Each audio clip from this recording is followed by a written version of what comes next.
Line of actual control से इस वक्त बहुत बड़ी खबर आ रही है। भारत और चीन के सैनिकों के बीच झड़प हुई है। इस झड़प में एक ऑफिसर और 2 जवानों के शहादत की खबर है। 40 साल में एलएसी पर ऐसा पहली बार हुआ है। इस वक्त की बहुत बड़ी खबर हम आपको बता रहे हैं। एलएसी पर भारत और चीन के सैनिकों में झड़प की खबर है और एक ऑफिसर समेत 3 लोगों के शहीद होने की खबर मिल रही है। 40 साल में एलएसी पर ऐसा पहली बार हुआ है।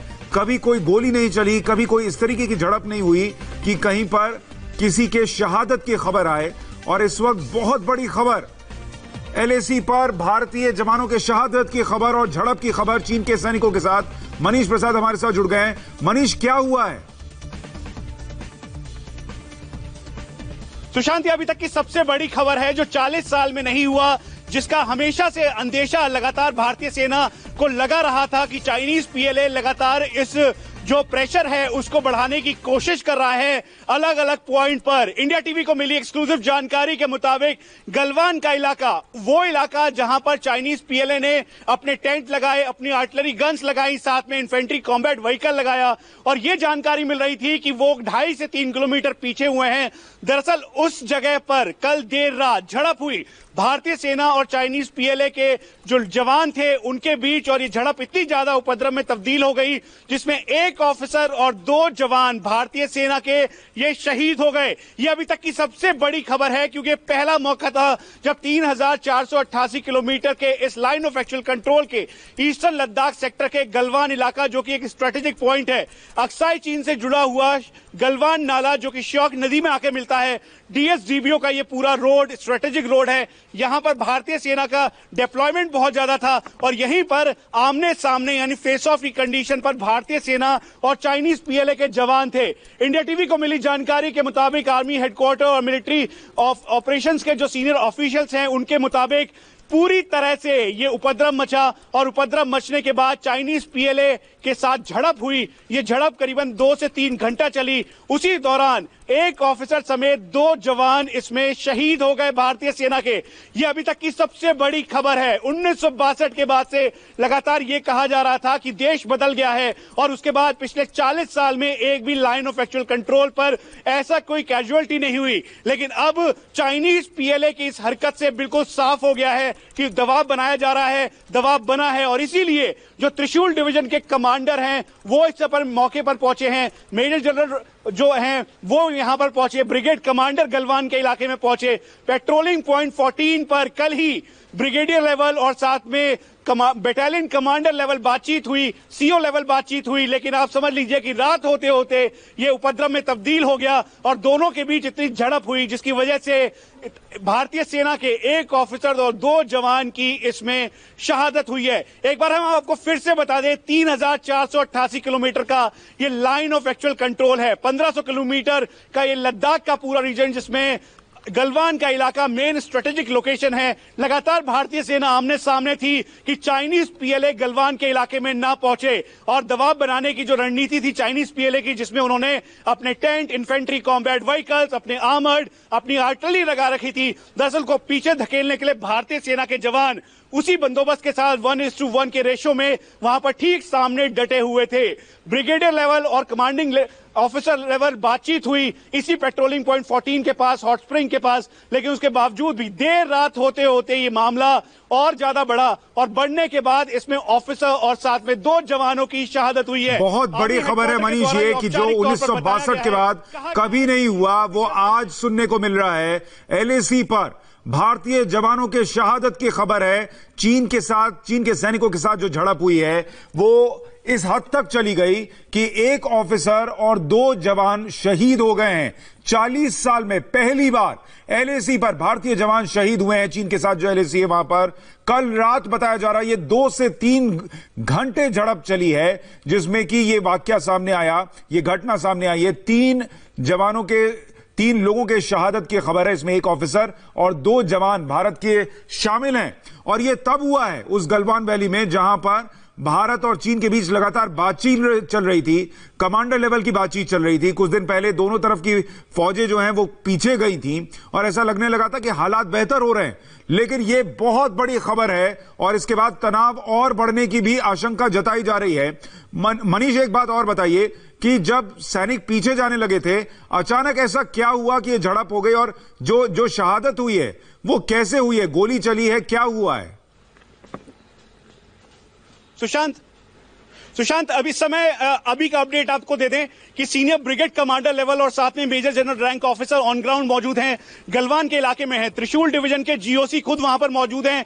114 ब्रिगेड के जो ब्रिगेड कमांडर है वो वहां पर पहुंच गए हैं। 70 ब्रिगेड के ब्रिगेड कमांडर वो हैं, साथ में ब्रिगेडियर ऑपरेशंस वहां पहुंचे हैं। इसकी पूरी जानकारी नॉर्दर्न कमांड और आर्मी हेडक्वार्टर को दी गई है और यही जानकारी नेशनल सिक्योरिटी एडवाइजर, रक्षा मंत्री और साथ में प्रधानमंत्री कार्यालय को भी सौंपी गई है। और ये अभी तक का बड़ा अपडेट है, क्योंकि जिस तरीके के सोर्सेज हमें बता रहे हैं, दरअसल ये पूरी कार्रवाई तब हुई जब ब्रिगेड कमांडर लेवल बातचीत पेट्रोलिंग पॉइंट 14 और हॉट स्प्रिंग के इलाके में हुई। गलवान का ये पूरा इलाका जो कि मेन स्ट्रेटेजिक पॉइंट है, 1899 में गलवान रसूल के नाम पर इस घाटी का नाम पड़ा। अक्साई चीन के अंदर ये जब आया तो उसके बाद से लगातार यहां पर चीन प्रेशर बना रहा था और यही वजह है कि जब पेंगोंगसो के फिंगर 4 और फिंगर 5 में आमने सामने हुए तो उसके बाद इस प्रेशर को रिलीज करने के लिए चीन ने इस एरिया को डोमिनेट करने की कोशिश की।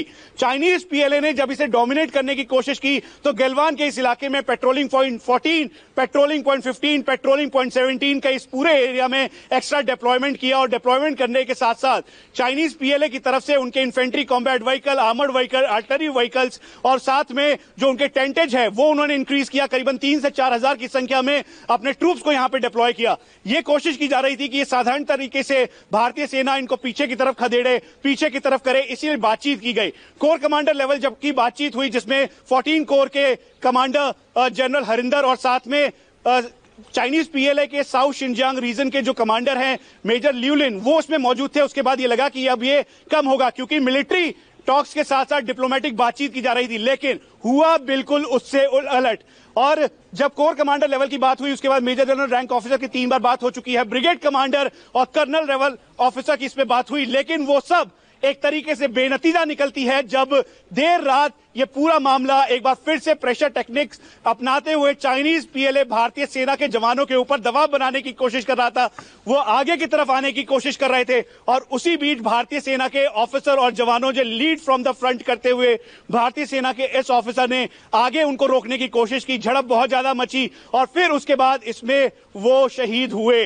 औपचारिक तौर पर अभी यही बताया गया है, हमने ये बिल्कुल साफ तौर पर पूछा क्या फायरिंग हुई, क्या स्टोन पेल्टिंग हुई, क्या आपस में हाथापाई हुई। ऑफिशियल इसमें जो अकाउंट है उसका वेट करना होगा सुशांत, लेकिन ये अभी तक की मनीष एक बात और बताइए, मनीष एक बात और बताइए कि क्या कैजुअलिटी दूसरी तरफ भी हुई है, इसको लेकर कोई जानकारी है?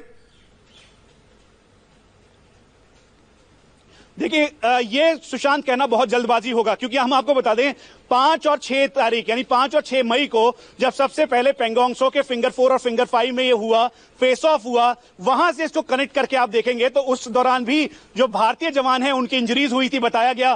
साथ में जो कमांडिंग ऑफिसर थे उस यूनिट के उनको इंजरीज हुई थी, चाइनीज पीएलए की तरफ लोगों की इंजरी हुई थी, लेकिन औपचारिक तौर पर कुछ भी चाइनीज पीएलए की तरफ से नहीं कहा गया, क्योंकि आप ये जानते हैं कि चाहे ग्लोबल टाइम्स हो, सीसीटीवी हो, वो पूरी तरीके से चाइना के कंट्रोल में है।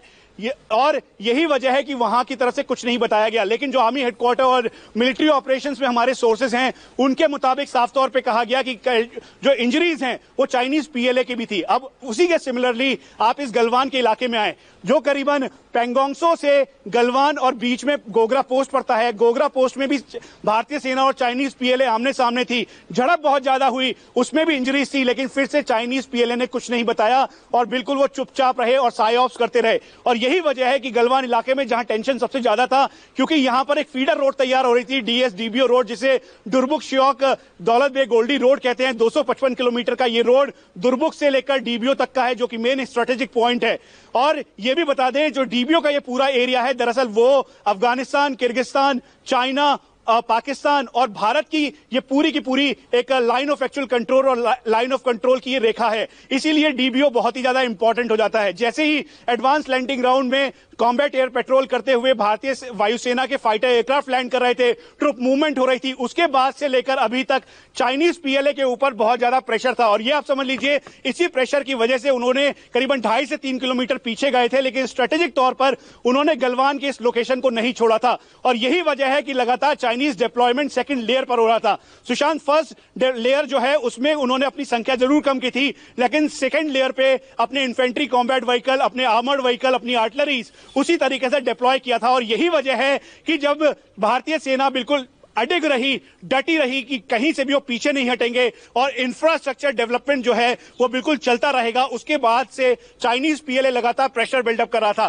तो अनुमान के मुताबिक जो इस समय मिलिट्री ऑपरेशंस में हमारे सीनियर ऑफिशियल सोर्सेज हैं, उनके मुताबिक चाइनीज पीएलए को भी इंजरी हुई है, लेकिन हम इस बात का एहतियात बरत रहे थे कि कहीं से भी कोई इंजरी कैजुअलिटी में कन्वर्ट ना हो और उपद्रव ऐसा ना मचे। इसीलिए वेपन होते हुए भी भारतीय सेना ने कभी भी वेपन का इस्तेमाल नहीं किया। यहां तक कि जब चाइनीज पीएलए इसी गलवान के पॉइंट पर ट्रक के अंदर, जिसके अंदर सामान रखा जाता है, उसमें चाइनीज पीएलए के ट्रूप्स को छुपा कर लेकर आए, उसमें डंडे, कटीली तारे, साथ में पत्थर लेकर आए, उसके बावजूद भी भारतीय सेना के जवानों ने अपने हथियारों को पीछे रखते हुए एक ढाल की तरह, एक दीवार की तरह चाइनीज पीएलए के सामने खड़े हो गए, ताकि गलवान नदी का ये एरिया जो कि शौक में आके मिलता है, शौक नदी में आकर मिलता है, उसके सामने वो अडिग होकर खड़े रहे, कहीं से भी उनको अंदर ना आने दें। और यही वजह है कि कल देर रात एक और बहुत इंपॉर्टेंट बात है कि कल सुबह करीबन 10:30 से 12 बजे के बीच में ब्रिगेडियर लेवल बातचीत हुई, जिसमें ब्रिगेड कमांडर्स मौजूद थे, चाइनीज पीएलए के सीनियर कर्नल मौजूद थे। इनकी बातचीत हुई और पॉजिटिव नोट पे इस बात को रखा गया कि जो अप्रैल 2020 का स्टेटस को है उसको माना जाए और इसके लिए आगे की बात की जाएगी। मिलिट्री लेवल और साथ में जो डिप्लोमेटिक लेवल बातचीत है वो चलती रहेगी, लेकिन उसके बावजूद भी नतीजा ज्यों का त्यों निकला। जो 40 साल में नहीं हुआ वो अब हुआ है, और वो पहली बार ऐसा है। और देखिए, ये तब हुआ है मनीष, जब बातचीत चल रही थी। आप कह रहे हैं दिन में बातचीत हुई है और उसके बाद रात में यह खबर मिलती है कि झड़प होती है। वो झड़प जो है वो इस नतीजे पर पहुंचती है कि भारतीय जवानों की शहादत हो जाए। एक ऑफिसर और 2 जवानों की शहादत की खबर मिल रही है। 40 साल में जो एलएसी पर नहीं हुआ वो हो रहा है, और वो हुआ है कि वहां पर इस तरीके की झड़प हो जाए कि जान चली जाए, शहादत हो जाए। ये बहुत बड़ी खबर है। एलएसी पर चीनी सैनिकों के साथ भारतीय सैनिकों की झड़प की खबर मिल रही है। 3 भारतीय सैनिकों के शहादत की खबर है, जिसमें 1 अफसर और 2 जवान शहीद हो गए हैं। और मनीष, इसमें सबसे बड़ा सवाल अब यह है कि भारत का रिस्पांस क्या है। कल रात की घटना है, उसके बाद ये पहले लोकेशन दिखा दूं दर्शकों को कि ये वो जगह है जहां पर बताया जा रहा है कि झड़प हुई है। ये आप जो इलाका देख रहे हैं, ये गलवान वैली का इलाका है जो लद्दाख में पड़ता है। और वहां पर अलग अलग जो आप लाल पॉइंट्स देख रहे थे, वो दरअसल फिंगर्स हैं, फिंगर 4, फिंगर 3, फिंगर 12, इस तरीके के फिंगर्स बनाए गए हैं उस जगह को मार्क करने के लिए। और वहीं पर यह बताया जा रहा है कि झड़प हुई है। मनीष, भारत का रिस्पांस क्या है कल रात से लेकर अब तक में? देखिए, अभी ऑफिशियल जानकारी के मुताबिक और खासतौर पे जो इस समय एमईए में और साथ में डायरेक्टर जनरल मिलिट्री ऑपरेशंस में जो हमारे सीनियर ऑफिशियल सोर्सेज हैं, यानी आर्मी हेडक्वार्टर से लेकर 14 कोर और नॉर्दर्न कमांड, ये बताना जरूरी है कि इस पूरे एरिया का जिम्मा 14 कोर के पास है, जिसे फायर एंड फ्यूरी कोर कहते हैं। और northern army commander general YK Joshi खुद इस पर पूरी तरह से नजर रखे हुए थे। इसकी पूरी डिटेल, एक एक डिटेल इस समय सीनियर ऑफिशियल्स के तौर पर जब नॉर्दर्न आर्मी कमांडर से डीजीएमओ मिलिट्री ऑपरेशंस और साथ में आर्मी चीफ को दी गई। आर्मी चीफ ने जल्द ही पूरी जानकारी इसकी रक्षा मंत्री और साथ में चीफ ऑफ डिफेंस स्टाफ के साथ साथ नेशनल सिक्योरिटी एडवाइजर को दी, और यह जानकारी एनएसए ने सीधा प्रधानमंत्री कार्यालय को सौंपी है, जिसमें पूरी डिटेल के साथ दी गई है। जो ये सीनियर रैंक ऑफिसर है, दरअसल अभी हम उसको बहुत ही उसके बारे में पूरी जानकारी सुशांत आपको इसलिए नहीं दे सकते क्योंकि अभी तक उनके परिवार के लोगों को भी जानकारी नहीं दी गई है। इसीलिए हम अभी उनके सिर्फ सीनियर रैंक ऑफिसर जो है वो बोल रहे हैं और साथ में 2 जवानों की बातचीत कर रहे हैं। इन तीनों के नाम हमारे पास हैं, डिटेल्स हमारे पास हैं, लेकिन एक प्रोटोकॉल है उसके तहत हम उनका नाम नहीं बता रहे। अब सुशांत, बात जो गवर्नमेंट है उसकी गवर्नमेंट के लेवल पर ये एक ऐसा मसला है, ऐसा मामला है। चाइनीज पीएलए के साथ लगातार भारतीय सेना और चाइनीज पीएलए एंगेज हो रही थी। आपको बता दें 2013 में जब जब देपसांग हुआ उस दौरान भी इन्होंने टेंट लगाया, बातचीत के बाद पीछे किया गया। मनीष, हम इतिहास में थोड़ा जाएंगे, पहले अभी इस वक्त की बात करें। मनीष, ये जो लोकेशन है जहां पर झड़प हुई है, एग्जैक्ट लोकेशन कौन सी है? फिंगर 4 और फिंगर 5 के बीच कहां पर है? देखिए सुशांत, आपको बता दें, आप इस तरीके से समझिए कि पैंगोंग त्सो का जो पूरा एरिया है, पैंगोंग त्सो का एरिया एक एक्सिस पे है, और जब हम इधर की तरफ जाते हैं, तांगसे से होते हुए जाते हैं, तो उसके दूसरी तरफ पड़ता है डीएसडीबीओ रोड। एरियल डिस्टेंस करीबन 120 से 130 किलोमीटर होगा। और ये जो पैंगोंग त्सो का फिंगर 4 फिंगर 5 पॉइंट है वो अलग एक्सिस है, और गलवान का जो ये एरिया है वो बिल्कुल अलग एक्सिस है। आप ये समझ लीजिए कि अगर मैं मैप के अकॉर्डिंग आपको समझाऊं कि पैंगोंग त्सो का फिंगर 4 फिंगर 5 लोकेशन ये वाली साइड है, और इससे जस्ट अलग यानी जो ये तांगसे का मेन रोड है, तांगसे के रोड से डुरबुक होते हुए जब डुरबुक से आप डीबीओ की तरफ जाते हैं, यानी 255 किलोमीटर का ये रास्ता है, वहां पे करीबन 150-200 किलोमीटर पार करने के बाद एक फीडर रोड बन रही थी। उसी फीडर रोड के निर्माण के काम में जब चाइनीज पीएलए ने प्रेशर बनाना शुरू किया और कहा कि हम ये रोड नहीं बनने देंगे, क्योंकि ये रोड गलवान, जो कि 1899 में गलवान रसूल के नाम पर, रसूल गलवान के नाम पर इस गलवान वैली का नाम पड़ा। और फिर ये जो रास्ता है ये स्ट्रेटेजिक रोड है, क्योंकि अक्साई चीन से होते हुए ये सीधा श्योक नदी में आकर मिलता है, और श्योक नदी कनेक्टिंग एक नदी है जो कि डीएसडीबीओ रोड के लिए स्ट्रेटेजिक लाइन है। इसीलिए जब रक्षा मंत्री राजनाथ सिंह ने ब्रिज का निर्माण किया था, उस दौरान भी चाइनीज पीएलए के ऊपर बहुत ज्यादा प्रेशर था, और ये फीडर रोड पूरी तरीके से तैयार किया गया। और ये फीडर रोड के इंफ्रास्ट्रक्चर डेवलपमेंट को लेकर ही चाइनीज पीएलए लगातार अपनी आपत्ति जता रहा था। तो आप ये समझ लीजिए सुशांत, एक तरफ पैंगोंग त्सो का फिंगर 4 फिंगर 5 लोकेशन था जहां पे चाइनीज पीएलए और भारतीय सेना आमने सामने है, तो वहीं हॉट स्प्रिंग यानी पेट्रोलिंग पॉइंट 14, 15 और 17 के बीच का ये एरिया गलवान के इलाके का एरिया, एग्जैक्ट लोकेशन को लेकर स्थिति बहुत स्पष्ट नहीं है, मैं इस पर लौटूंगा। लेकिन जो जानकारी मिल रही है उसके मुताबिक मैप पर हम दर्शकों को दिखाते हैं कि एलएसी में कहां पर क्या हुआ है। ये जो आप तस्वीर देख रहे हैं इसको देखिए, एक तरफ चीन की सेना, दूसरी तरफ भारतीय सेना, और ये जो इलाका आप देख रहे हैं, बीच में आप जो झील देख रहे हैं उसके दूसरी तरफ अगर आप देखेंगे वहां पर अलग अलग स्ट्रैटेजिक पॉइंट्स हैं जिन्हें फिंगर 4 फिंगर 5 फिंगर 12 इस तरीके से नाम दिया गया है। यहां पर फिंगर 4 और फिंगर 5 के बीच में भारत और चीन की सेना आमने सामने थे, और अब यह बताया जा रहा है कि वहां पर कल रात झड़प हुई है। झड़प भी ऐसी नहीं कि थोड़ी देर चली, 2 से 3 घंटे झड़प चली है, और उसमें भारतीय जवानों की शहादत की खबर मिल रही है। उस तरफ क्या कैजुअल्टी हुई, उस तरफ चीन के सैनिकों को क्या नुकसान पहुंचा, यह अभी जानकारी स्पष्ट नहीं है। मनीष के पास कुछ और जानकारी है। मनीष। सुशांत, पहले तो हम आपको बिल्कुल बता दें कि पैंगोंग त्सो का एक्सेस अलग एक्सेस है, ठीक उसी तरीके से जैसे अगर आपको मैं दिल्ली के मैप में समझाऊं तो गुड़गांव और नोएडा की दूरी है, ठीक उसी तरीके की दूरी है। इसलिए पैंगोंग त्सो को गलवान के साथ कोरिलेट करना बिल्कुल भी इस समय ठीक नहीं होगा। पैंगोंग त्सो के फिंगर 4 और फिंगर 5 पोजीशन पे अभी भी हालत ज्यों की त्यों बनी हुई है, फेस ऑफ की कंडीशन है, और भारतीय सेना और चाइनीज पीएलए आमने सामने है। फिर से आपको बता दें, जब भी हम पैंगोंग त्सो की तरफ जाते हैं तो एक दुरबुक का मेन ट्राई जंक्शन पड़ता है, यहां से तांगसे से होते हुए पैंगोंग त्सो का रास्ता जाता है, और दुरबुक से होते हुए, श्योक से होते हुए सीधा डीबीओ की तरफ रास्ता जाता है। तो ये जो पूरी घटना घटी है वो डीएसडीबीओ रोड के पैरेलल फीडर रोड के ठीक पास गलवान के पॉइंट पर है, यानी गलवान का वो एरिया जो कि बिल्कुल अक्साई चीन से कनेक्टेड है, उसी एरिया में पूरी की पूरी हैपनिंग हुई है, और जिसमें भारतीय सेना और चाइनीज पीएलए के जवान दोनों की झड़प हुई, जिसमें भारतीय सेना के एक ऑफिसर, सीनियर ऑफिसर, और साथ में 2 जवानों की शहादत हुई है। इसीलिए अब भारतीय सेना की तरफ से औपचारिक तौर पर यह बात कही गई है। उसके साथ साथ इस पूरे जो कंडीशन है उसको इवैल्यूएट किया जा रहा है। सीनियर रैंक ऑफिसर इस समय ब्रिगेड कमांडर, ब्रिगेडियर ऑपरेशंस, और साथ में मेजर जनरल त्रिशूल डिवीजन जिसे 3 डिव कहा जाता है, वो खुद इस समय ऑन ग्राउंड है। इस कंडीशन को इवैल्यूएट किया जा रहा है और प्रेशर का कहीं से भी बिल्डअप ना हो, इसीलिए आप ये समझ लीजिए कि इस समय जो जवान ऑन ग्राउंड है वो पूरी तरीके से मोटिवेटेड है। और जिस तरीके से मैं आपको थोड़ा माफी के साथ रोक रहा हूं, कर्नल डिनी भी हमारे साथ जुड़ गए हैं, रक्षा विशेषज्ञ। कर्नल डिनी, बहुत बड़ी खबर है ये एलएसी पर जो हुआ है, आपका आकलन और आपकी जानकारी क्या है इस पर? देखिए, सबसे पहले तो मैं यही कहूंगा कि ये वाकई में बहुत ही बड़ा हादसा है जो आज से कम 40 साल तक कभी नहीं हुआ है कि वहां पर कोई झड़प हुई और वहां पर गोली फायर हुई। और सबसे बड़ी बात है कि एक कर्नल साहब जो सीओ थे वहां पर, और 2 जो जवान हैं वो शहीद हुए हैं हमारे।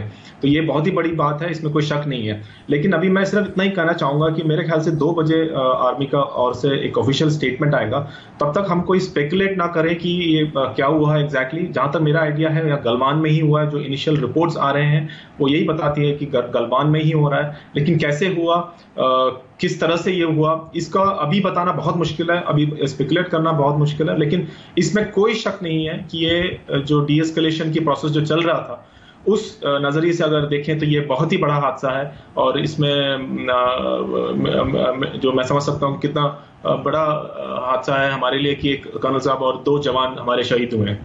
कर्नल डिनी, अभी आप भी बात कर रहे हैं कि डी एस्केलेट इसको किया जा सके, इसको लेकर चर्चा हो रही थी, कई लेवल की बैठकें हो रही थी। उस बीच अभी मनीष भी बता रहे थे हमारे सहयोगी कि दोपहर में भी बातचीत हुई है और उसके बाद रात में ये घटना हो जाना, ये अपने आप में दिखाता कि आप चीन पर बिल्कुल भरोसा नहीं कर सकते कि वो क्या करेगा। बिल्कुल, इसमें कोई शक नहीं है कि भरोसा नहीं कर सकता, उसमें कोई मेरे को भी कोई शक नहीं है उसमें। लेकिन ये बहुत ही ताज्जुब की बात है कि हमने यही रिपोर्ट सुना था कि बातचीत चलने के बाद ऐसी क्या बात हुई कि जो रात में जाके फिर से बीच में आप दोनों पार्टियों के बीच में कांटेक्ट हुआ। ये अभी जब डिटेल्स आएगा तभी पता चलेगा कि किस कारण की वजह से हुआ है। और जैसे आपने सही बताया कि दोपहर को भी बातचीत चली है कि दोनों पार्टियां अपने अपने इलाके में वापस जाएं, और वो प्रोसेस चल रहा था। तो इसलिए मैं यही बोलूंगा कि अभी जब तक डिटेल्स पूरा ना हो हमारे पास, किस वजह से गए थे, कहां से इनिशिएट हुआ था, कैसे हुआ, ये सब चीज के बारे में आर्मी तो खैर स्टडी करेगी उसका पूरा तस्वीर कर। लेकिन हमारे लिए सिर्फ इतना ये समझना बहुत जरूरी है कि ये काफी बड़ा हादसा है, ये कोई छोटी हादसा नहीं है। कर्नल डिनी, आप इस इलाके में सर्व कर चुके हैं, अगर आप समझा सकें कि जिस जगह पर यह झड़प हुई वहां पर 2-3 घंटे झड़प चलना, भारतीय जवानों की शहादत हो जाना, क्या वहां स्थिति रही होगी, क्या वहां पर डायनेमिक्स रहे होंगे, क्या वहां पर परिस्थितियां रही होंगी?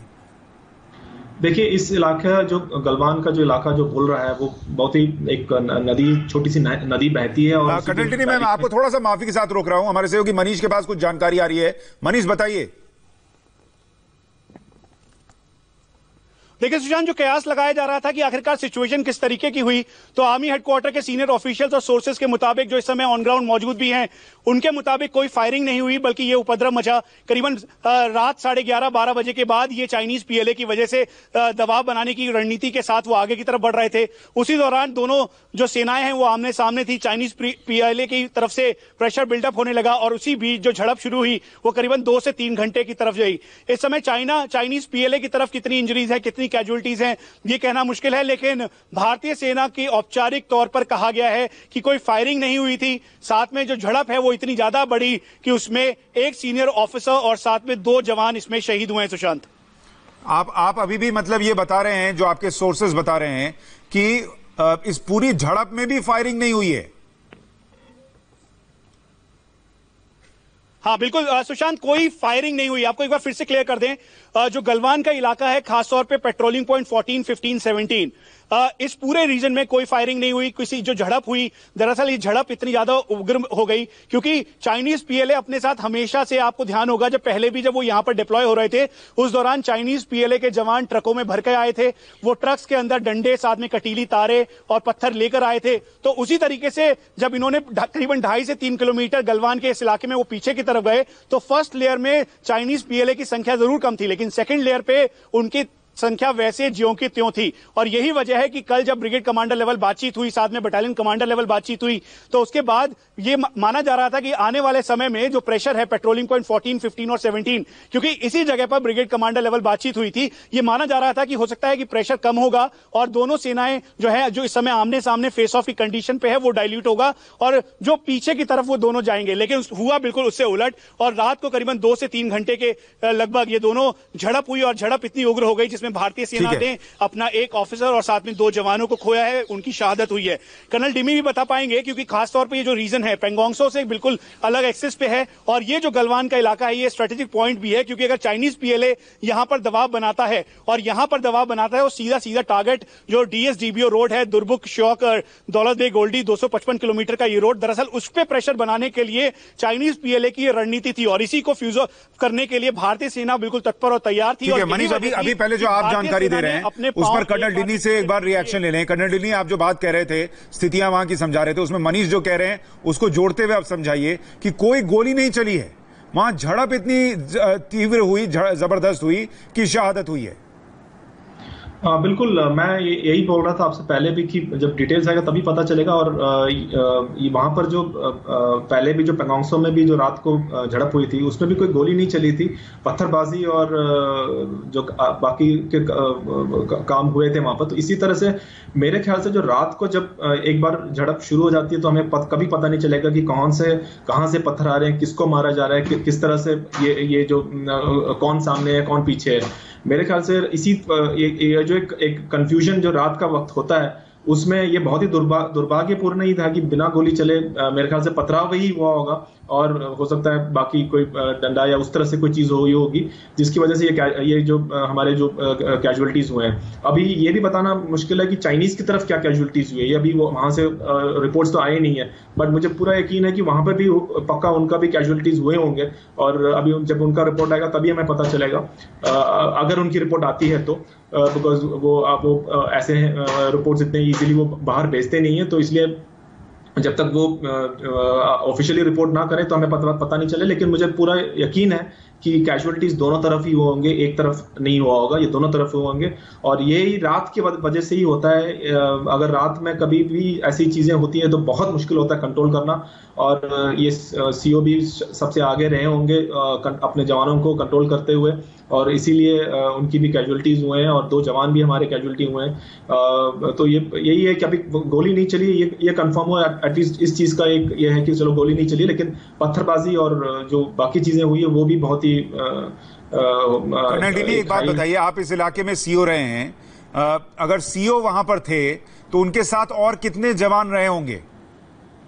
देखिए, जितना मैं समझ सकता हूँ अभी, पहले तो बातचीत के बाद ये दोनों पार्टियां वापस चली गई, अभी ये रिपोर्ट आ रही है कि फिर एक पार्टी वापस आई, तो हो सकता है, मैं सिर्फ इसमें एक अनुमान ही लगा सकता हूँ, एक्चुअल में क्या हुआ है वहीं पर पता होगा, बट सिर्फ मेरा एक अनुमान हुआ होगा।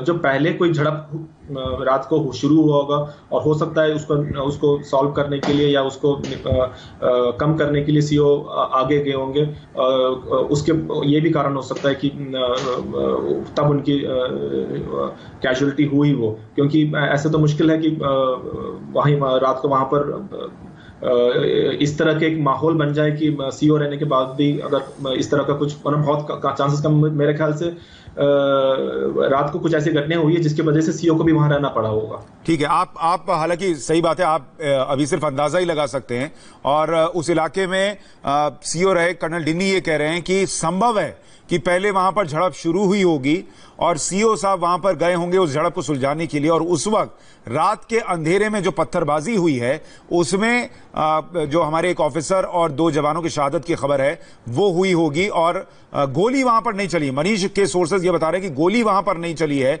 ये जानकारी मिल रही है, लेकिन कर्नल डिनी ये भी दावा कर रहे हैं कि अगर इस तरफ कैजुअलिटीज हुई हैं तो चीन के तरफ भी कैजुअलिटीज जरूर हुई होंगी, भारत ने भी जवाब जरूर दिया होगा। ये नहीं संभव है कि सिर्फ इधर शहादत हुई है, इधर ही चोट पहुंची है, ये नहीं हो सकता। इस पर और जानकारी का इंतजार करना होगा। अमित पालित हमारे साथ न्यूज रूम से जुड़ गए हैं। अमित, अगर आप मैप पर समझा सके कहां ये हुआ, दर्शकों के लिए अगर बताएं एग्जैक्ट लोकेशन कहां पर थी।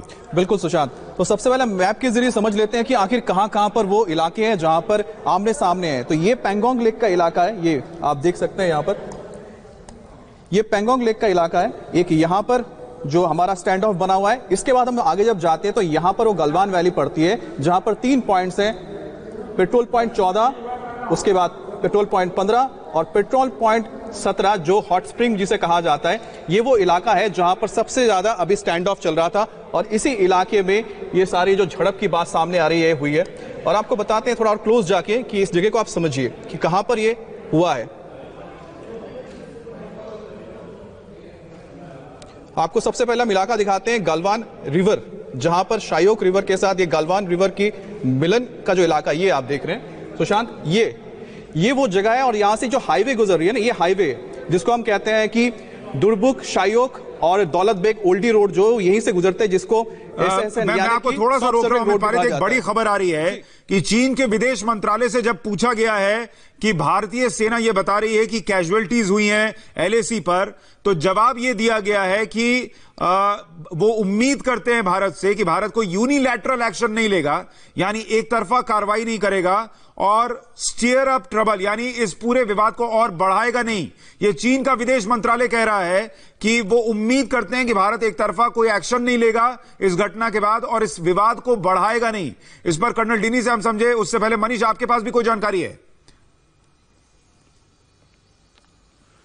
एक और बात बता दें आपको, जो ऑफिशियल बयान है इसको इस तरीके से इंटरप्रेट किया जा सकता है और इसी का अंदेशा था, क्योंकि जिस तरीके से रात को झड़प हुई उसके बाद चाइनीज, ये पहली बात था कि चाइनीज जो सीनियर कर्नल जो कि भारतीय सेना के ब्रिगेडियर रैंक ऑफिसर हैं, उनके इक्विवेलेंट है, वो यहां पर आए और इस समय बातचीत का दौर वहां पर ठीक उसी पॉइंट पर जारी है जहां पर ये कैजुअल्टी हुई। दोनों तरफ की सेनाएं इस समय बिल्कुल ही, आप ये समझ लीजिए कि आमने सामने हैं और ब्रिगेडियर रैंक ऑफिसर इस समय बातचीत कर रहे हैं। उसके साथ साथ मेजर जनरल 3 यानी त्रिशूल डिवीजन के जीओसी हैं, खुद ऑन ग्राउंड मौजूद हैं और इसकी एक एक डिटेल 14 कोर हेडक्वार्टर और साथ में नॉर्दर्न आर्मी कमांडर के साथ दिल्ली में दी जा रही है। अब ये होल सिनेरियो के साथ साथ आप ये समझ लीजिए कि ये एक्सपेक्टेड था कि चीन इसी तरीके की बातें करेगा, क्योंकि 1975 के बाद ऐसा कोई भी कॉम्बैट कैजुअल्टी दोनों देशों के बीच नहीं हुई थी। 1962 का युद्ध था जो कि कन्वेंशनल वॉर थी, लेकिन 1975 के बाद ऐसा कोई भी ऐसा युद्ध नहीं था, ऐसा कोई कॉम्बैट कैजुअल्टी दोनों देशों के बीच नहीं हुई थी। और इसीलिए यह कहा जाता था कि 40 साल से भारत और चीन की सेना सीमा के बीच कोई कैजुअल्टी नहीं हुई, लेकिन हुआ इससे बिल्कुल उलट, जिसका अंदेशा था। जिस तरीके से चाइनीज पीएलए अलग अलग जगहों पर प्रेशर बिल्डअप करने की कोशिश कर रहा था, अपने इस प्रेशर को डाइल्यूट करने के लिए, डिफ्यूज करने के लिए, दरअसल उसी के साथ जब एक ब्रिगेडियर लेवल बातचीत सुबह हुई है, उसके बाद देर रात ठीक इसी तरीके के सिनेरियो में दोनों देशों की सेनाओं के बीच झड़प हुई और जिसमें भारतीय सेना के सीनियर ऑफिसर और 2 जवान शहीद हुए। अनुमान लगाया जा रहा है मिलिट्री ऑपरेशन। चीन के विदेश मंत्रालय का यह बयान क्या कह रहा है वो एक बार हम कर्नल डिनी से समझ लेते हैं। बयान क्या है पहले वो बता दूं, जो मैं अभी थोड़ी देर पहले आपको बता रहा था कि चीन के विदेश मंत्रालय का यह कहना है कि वो उम्मीद करते हैं कि भारत कोई एक तरफा एक्शन नहीं लेगा इस घटना के बाद और ना ही इस विवाद को बढ़ाएगा। कर्नल डिनी, ये जो चीन का विदेश मंत्रालय कह रहा है, इस पर आपका रिएक्शन? देखिए, ये एक एक्सपेक्टेड लाइंस में है उनका रिएक्शन। उनके रिएक्शन मेरे ख्याल से इस सिचुएशन में ऐसा ही आना था कि इसको वो भी चाहेंगे कि उसको डाउन प्ले करें। हेलो जी जी जी बोलिए, हम सुन रहे हैं आपको। तो वो चाहेंगे कि इसको थोड़ा डाउन प्ले करने की कोशिश तो करेंगे अपनी तरीके से, बिकॉज उनको पता है कि हमारे यहाँ पर अभी कैजुअल्टीज हुए हैं, तो स्वाभाविक है कि हमारे यहाँ पर उसके लिए गुस्सा भी होगा और उसके लिए लोग चिंतित भी होंगे। तो उस नजरिया से चाइना यही चाहेगा कि अभी उसको डिप्लोमेटिकली। मैं आपको माफी के साथ रोक रहा हूं, मनीष के पास एक और जानकारी आ रही है। मनीष, देखिए, जो हमारे सोर्सेस हैं वो बता रहे हैं कि एक बार फिर से बीजिंग ने वही किया जिसका अनुमान था। एक तरफ से वो ये कहेगा कि भारत किसी भी तरीके का यूनिलैटरल एक्शन ना ले और दूसरी तरफ से एक बार फिर से उसने यही रणनीति अपनाते हुए कहा कि अब जो भारतीय सेना है वो चाइनीज पीएलए के पास गई और फिर उसके बाद वो प्रेशर बिल्डअप हुआ। यानी एक बार फिर से चाइनीज पीएलए ने वही करने की कोशिश की, बीजिंग ने वही करने की कोशिश की जो हमेशा से करता आया है, पूरा का पूरा ठीकरा भारतीय सेना के जवानों के ऊपर फोड़ने की कोशिश की है। और यही वजह है कि वो ये कह रहा है कि दरअसल ये जो कॉम्बैट एक्शन हुआ है, यानी भारतीय सेना और चाइनीज पीएलए के बीच जो झड़प हुई जिसमें भारतीय सेना के एक सीनियर ऑफिसर और 2 जवान शहीद हुए हैं, दरअसल ये पूरी तरीके से भारतीय सेना के द्वारा किया हुआ था।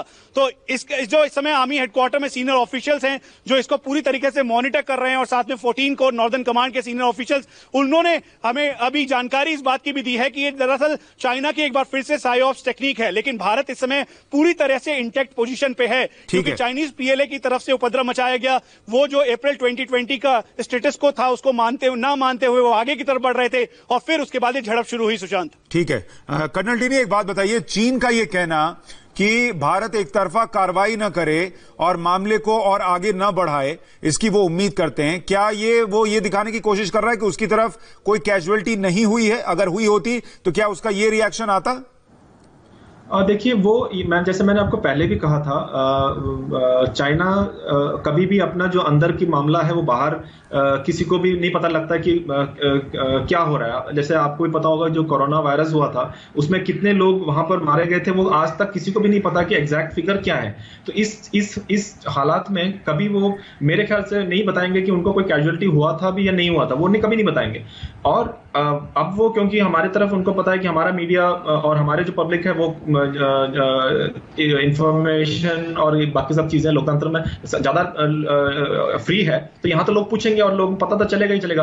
तो इसीलिए वो चाहते हैं कि उसको अभी वो थोड़ा सा उसको प्ले डाउन करें कि इंडिया ऐसा कोई कदम ना उठाए, क्योंकि उनको पता है कि यहाँ पब्लिक ओपिनियन और बाकी जो चीजें हैं स्वाभाविक तौर पर अभी बढ़ रहा है, तो उसको एक डाउन प्ले करने के लिए ही कह रहे हैं। और जहां तक उनका खुद का कैजुअलिटी हो या ना हो, वो मेरे ख्याल से जब तक वो ना चाहेंगे वो हमें कभी नहीं पता चलेगा कि हुआ है कि नहीं हुआ है। लेकिन मेरे को पूरा यकीन है कि ऐसा नहीं है कि एक तरफा ही हुआ होगा, हमने भी उनको उसको एक मुंह तोड़ जवाब तो दिया होगा, उसमें कोई शक नहीं है मेरे को। कर्नल डीनी, आपने इस इलाके को कमांड किया है, क्या 1% भी जो चीन ये कह रहा है कि भारत की वजह से ये हुआ, क्या 1% भी ये संभव है कि भारत की वजह से हुआ हो?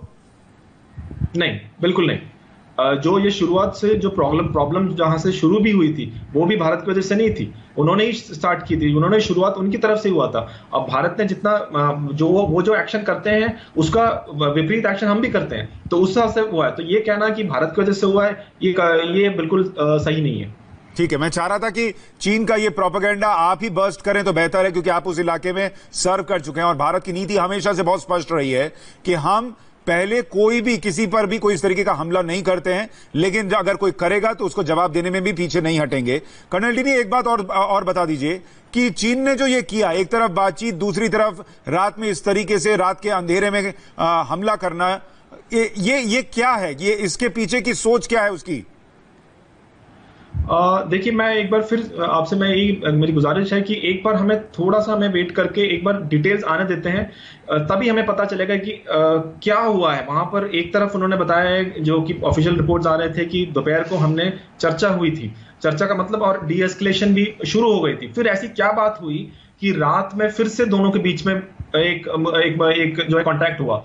तो ये इसके बारे में थोड़ा और डिटेल जब तक नहीं आएंगे, हमें कहना थोड़ा सा हमारा असेसमेंट गलत हो सकता है। लेकिन एक बात जरूर है कि चाइना का स्ट्रैटेजी यही जरूर रहा है कि वो जो मन में है वो कभी बाहर नहीं बोलते हैं। वो उनको जो चाहते हैं वो अपना करके जब कर चुके होते हैं तब पता लगता है कि वो असली में इस चीज के लिए कर रहे थे।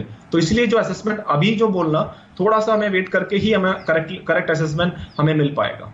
तो बड़ी खबर हम दर्शकों के लिए एक बार फिर से बता दें, जिस पर हम लगातार आपको जानकारी दे रहे हैं, चर्चा कर रहे हैं। कर्नल डीनी, रक्षा विशेषज्ञ जो कि लद्दाख में पूर्व सीओ रहे हैं, वो भी बता रहे हैं कि उस पूरे इलाके में भारत ने वहां पर मुंहतोड़ जवाब दिया होगा, इसमें कोई दो राय नहीं। चीन कभी अपनी कैजुअलिटीज नहीं बताएगा, यह भी मानकर चलिए, लेकिन वहां पर भारत ने कुछ गलत किया हो, इस बात को अपने दिमाग से निकाल दीजिए। भारत कभी ऐसा कर नहीं सकता। वहां पर रात के अंधेरे में गोली नहीं चली है, यह बड़ी बात है कि गोली नहीं चली है, लेकिन वहां पर झड़प 2 से 3 घंटे चली, और कैसी भयावह झड़प रही होगी। आप सोचिए कि वहां पर एक ऑफिसर और 2 जवान भारत की तरफ से वो शहीद हुए हैं। भारत का इस पर ऑफिशियल रिएक्शन, भारत का स्टैंड, सेना जब अभी 2 बजे बताया जा रहा है कि शायद एक प्रेस कॉन्फ्रेंस करके जानकारी दे सकती है कि क्या वहां पर हुआ। मनीष, भारतीय फौज इस पर ऑफिशियली स्टेटमेंट कब देगी?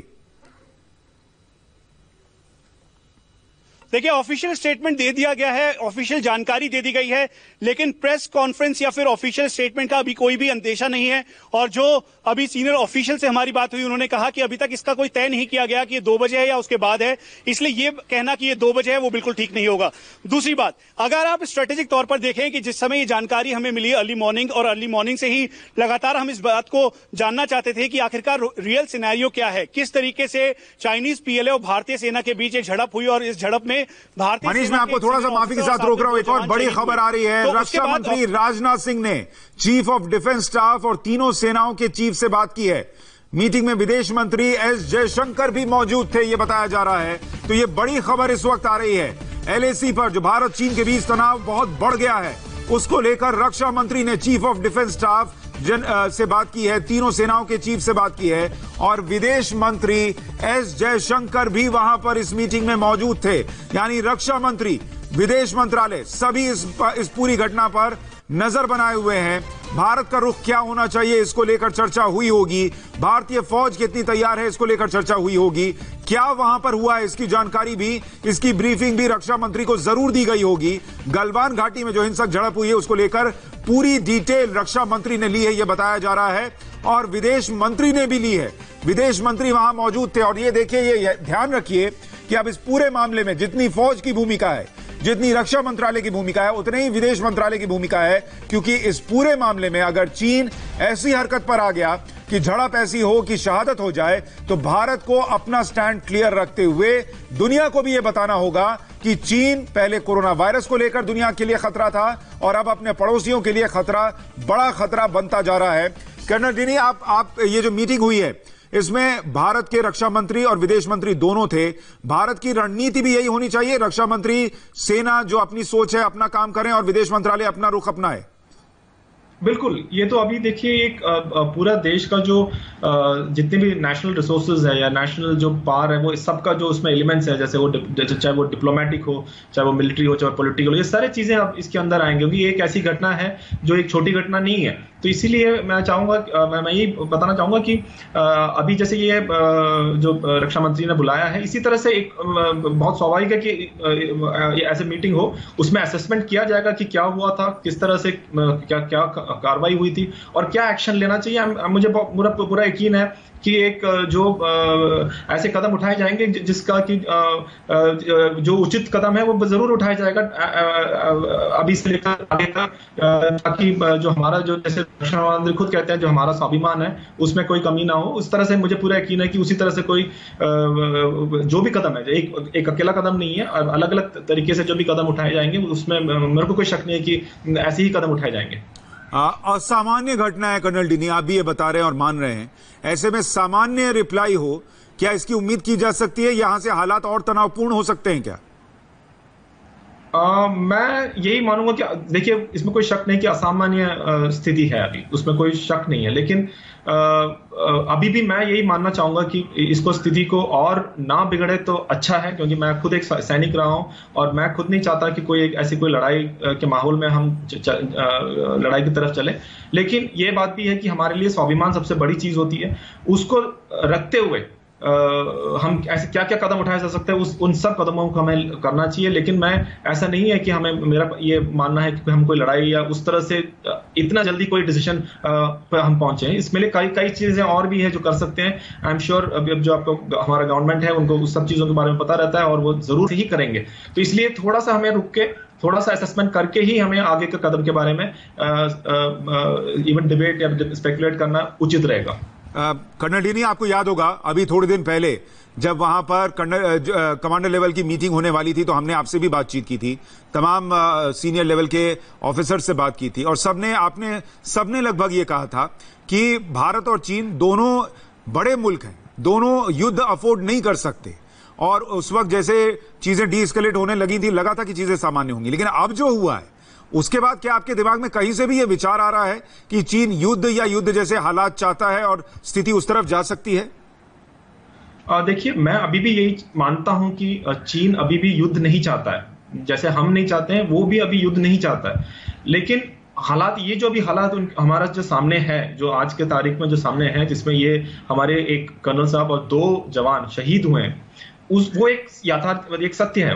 तो अब जो डीएस्केलेशन प्रोसेस जो चल रहा था उसके लिए ये एक बहुत बड़ा चुनौती बनेगा, उसमें कोई शक नहीं है।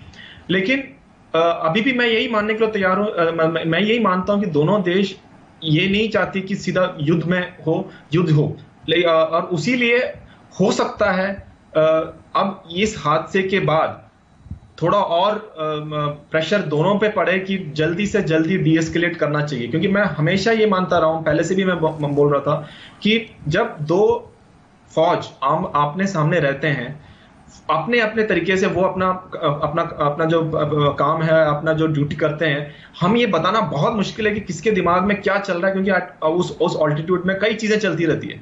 तो अभी रात का वक्त है, आप ये देखिए, मान के देखिए रात का वक्त है, टेम्परेचर्स के बारे में सोचिए, ये सब चीजें चलती रही तो किसी के एक ने ट्रिगर भी किया तो तब भी ये चीज बढ़ सकती है। तो इसलिए अभी भी मेरा ये मानना है कि ऐसा नहीं है कि चीन भी शायद चाहती है कि युद्ध हो, क्योंकि ऐसे लक्षण लगते नहीं है, बट क्या कल का क्या है हमें कोई इतना एग्जैक्टली। अच्छा सर, चूंकि आप उस इलाके में रहे हैं, थोड़ा सामान्य भाषा में अगर हमारे दर्शकों के लिए समझाएं, जब हम कहते हैं कि भारत और चीन के सैनिक वहां पर आमने सामने हैं, तो भी वहां पर हालात क्या रहते हैं, कितनी दूरी रहती है, किस तरीके से वहां पर दोनों फौजें जो हैं वो अपनी स्थितियां मेंटेन करती हैं, हालात क्या रहते हैं आमने सामने होकर भी? देखिए, सबसे पहले हालात के बारे में समझना बहुत जरूरी है। हालात आपको पता, हमें पता है कि 14,000 फीट 15,000 फीट के ऑल्टीट्यूड पर रह रहे हैं। अब उस ऑल्टीट्यूड में सबसे पहले टेम्परेचर्स का कितना -20 -30 के टेम्परेचर्स जो आज की तारीख में, और अगर विंटर्स है तो और भी कम होते हैं। दूसरी चीज ऑक्सीजन की कमी रहती है, 40-60% ऑक्सीजन में काम करते हैं। हमारा जो फिजिकल परफॉर्मेंस है वो कम होता है, मेंटल एंड्योरेंस वो कम होता है, और भी जो हाई अल्टीट्यूड रिलेटेड जो बीमारियां हैं वो लग सकती है। तो एक आदमी का सबसे जो फिजिकली टेस्ट हो सकता है वो वहां पर होता है। अभी उसके हालात में आप देखिए पिछले कितने दिन से वहां पर ये जो स्टैंड ऑफ चल रहा है, लगातार वहां पर बाहर रह के लगातार आमने सामने दोनों हैं, कितने दिन से बाहर है। ये नहीं है कि नॉर्मल स्थिति नहीं है कि अपने अपने बैरक्स में, वो बाहर आमने सामने हैं, तो उसका स्ट्रेस अलग। अब तीसरी चीज जहां पर बातचीत करने के लिए मान लीजिए आगे आ गए, बातचीत हो रहा हो और उसमें कोई मतभेद हुआ हो, उसमें कोई धक्का मुक्की शुरू हुई हो, तो और उसके बावजूद अंधेरे का टाइम है, अभी जो लास्ट रिपोर्ट जो आया है वो अंधेरे में हुआ बता रहे हैं, तो उस हालात को भी हमें मद्देनजर रखना चाहिए कि अंधेरे के टाइम पे ये पूरे जो मैंने अभी आपको विवरण किया उस हालात को रखते हुए किस तरह से स्टार्ट हुआ है ये, या कैसे हुआ है ये, जब रिपोर्ट आएगा तभी हमें पता पाएगा। लेकिन ये मान के चलिए कि ये कोई आसान या ये कोई स्वाभाविक एरिया नहीं है या स्वाभाविक ऑपरेशंस नहीं है कि वहां पर जहां पर इंसान का हर जो लिमिट है उसको वहां पर टेस्ट किया जाता है, और उसी का एक परिणाम है कि कई बार ऐसी चीजें हो जाती है जिसके कि एक सामान्य नॉर्मल तरीके में नहीं हुआ अभी भी। लेकिन मुझे एक ही चीज का है कि अभी तक जो रिपोर्ट आया है उसमें कहीं पर भी गोली चलने की नहीं आई, वो ही एक अकेला अभी तक जो एक पॉजिटिव नजर आता है। मैं माफी के साथ रोक रहा हूं, मनीष के पास कुछ और जानकारी आ रही है। मनीष। सुशांत, देखिए, इंडियन आर्मी के सीनियर ऑफिशियल्स के मुताबिक ये एक और बड़ी बात सामने आई औपचारिक तौर पर, जिसका हम इंतजार कर रहे थे, जिसका कर्नल डिमी भी बोल रहे थे और मैं भी जिक्र कर रहा था लगातार, कि चाइनीज पीएलए की तरफ भी कैजुअलिटीज हुई हैं। कितनी कैजुअलिटीज हुई हैं वो नहीं बताया गया, और साफ तौर पे इंडियन आर्मी के सीनियर ऑफिशियल्स के द्वारा ये बात औपचारिक तौर पर स्टेटमेंट के तौर पर कहा गया है कि भारतीय सेना के एक ऑफिसर और 2 जवान शहीद हुए हैं, लेकिन उसके साथ साथ कैजुअलिटीज चाइना साइड पर भी है। लेकिन कितनी कैजुअलिटीज है ये आकलन करना या ये बताना अभी एग्जैजरेशन होगा।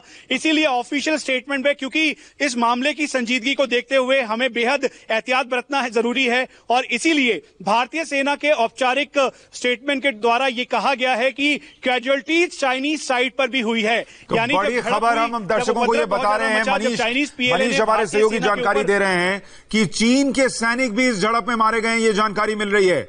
भारत की तरफ से 1 ऑफिसर और 2 सैनिकों की शहादत की खबर, लेकिन हमारे सहयोगी मनीष को जो जानकारी मिल रही है उसमें यह बताया जा रहा है कि एलएसी पर झड़प में चीन के सैनिक भी मारे गए हैं।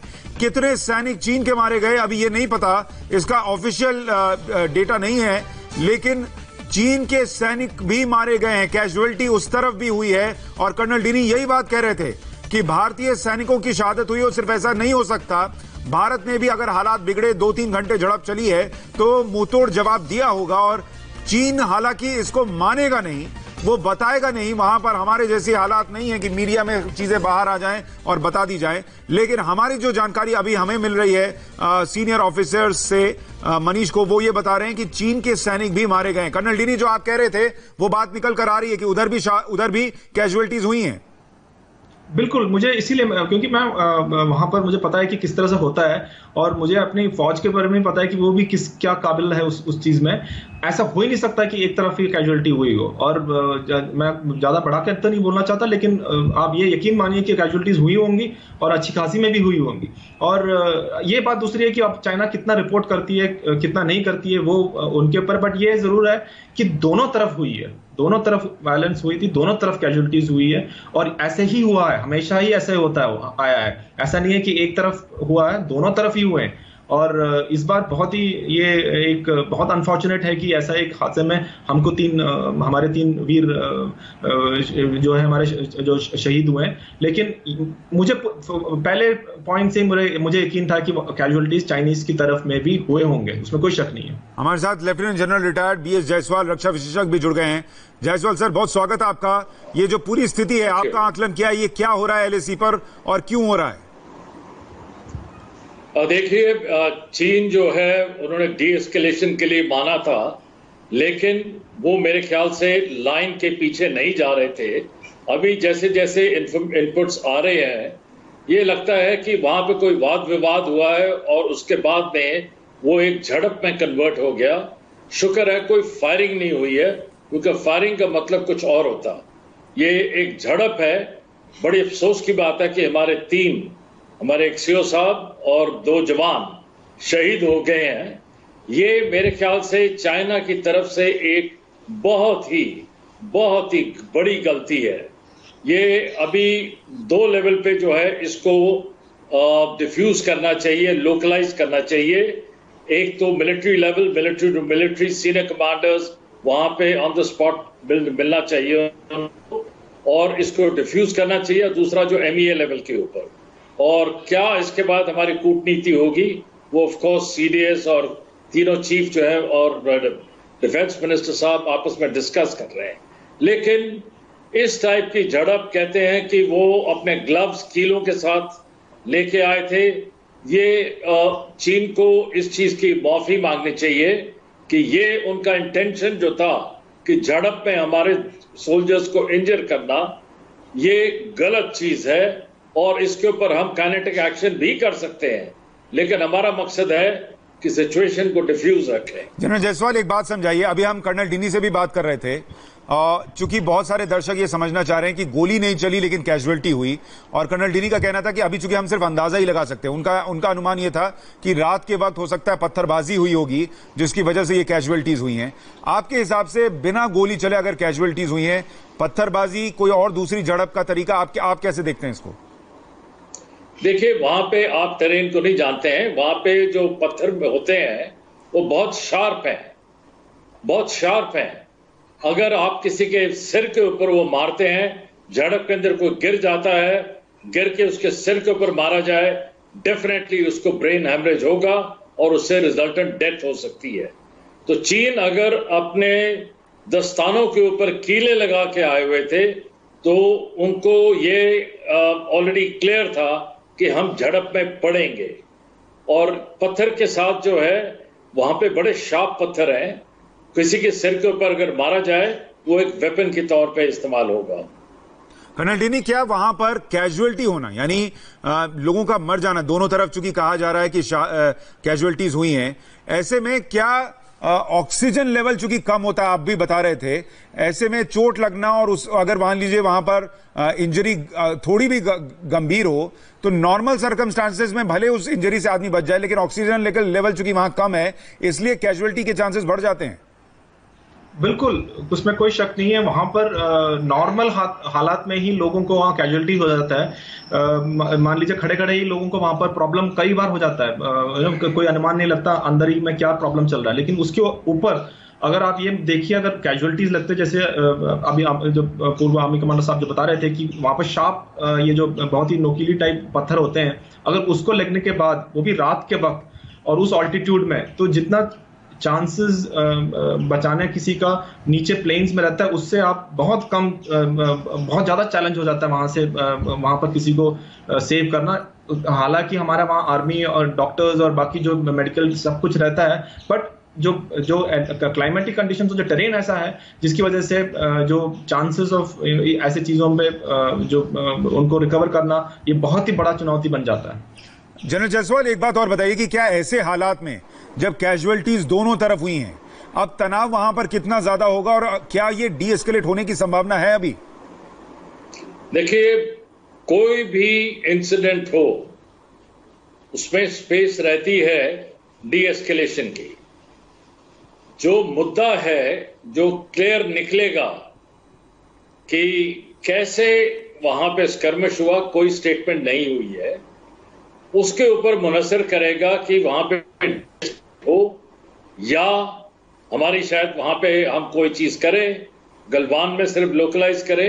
एक चीज तय है, अगर हम इसको अगर फौजी तरीके से अगर काइनेटिक ऑप्शन इस्तेमाल करते हैं तो ये लोकलाइज इस एरिया में नहीं रहेगा। ये बाकी एरियाज जो है वहां पर भी फायरिंग हो सकती है। फिंगर फोर से फिंगर जो उसके नीचे बेस है, वहां पे बेस कैंप है, उसके ऊपर फायरिंग हो सकती है। बाकी जगहों पे जहां पे हमारा कन्फ्रंटेशन है, सो मकसद हमारा ये है कि पहली चीज हम जांचें क्या है क्या नहीं है, उसके बाद में स्टेटेड पोजीशन मिलिट्री लेवल के ऊपर चाइना का क्या है, हमारा क्या है, और उसके बाद में MEA लेवल पे क्या है। मेरे हिसाब से ये है कि हम अगर इसको लोकलाइज, अगर इसको डी एस्केलेट कर दें तो शायद बेहतर होगा। पहले मैं सोच रहा था गोली चली है, लेकिन जैसे सिचुएशन क्लियर हो रहा है गोली नहीं चली है, तो मेरे ख्याल से डी एस्केलेशन का एक स्कोप है वहां पर। मनीष, अभी जो CDS तीनों सेना के प्रमुख और रक्षा मंत्री की मीटिंग हुई जिसमें विदेश मंत्री भी मौजूद थे, उसको लेकर कोई जानकारी मिल रही है? सुशांत, इसमें गंभीरता जताई गई है, खासतौर पे इस पूरे जो मिनट टू मिनट जो कार्रवाई हुई वो 14 core commander general Harinder Singh ने आर्मी हेडक्वार्टर को सीधा रिपोर्ट सौंपी है और जनरल YK जोशी जो नॉर्दर्न आर्मी कमांडर हैं उनकी डिटेल्ड रिपोर्ट गई है। दरअसल इसी रिपोर्ट के ऊपर आर्मी चीफ ने CDS को ब्रीफ किया है और CDS ने पूरी जानकारी रक्षा मंत्री के साथ साथ जो हायर ऑफिशियल्स हैं उसको दिया, क्योंकि अब जहां पे लगातार जो 5 मई से लेकर अभी तक मिलिट्री लेवल टॉक्स और साथ में डिप्लोमेटिक लेवल टॉक्स हो रही थी, करीबन 15 जो अलग अलग लेवल्स पे टॉक हुई, जिसमें ब्रिगेड कमांडर लेवल, साथ में कोर कमांडर लेवल और डिव कमांडर लेवल बातचीत हुई दोनों सेनाओं के बीच, चाइनीज PLA और भारतीय सेना के बीच, साथ में डिप्लोमेटिक चैनल से बातचीत हुई।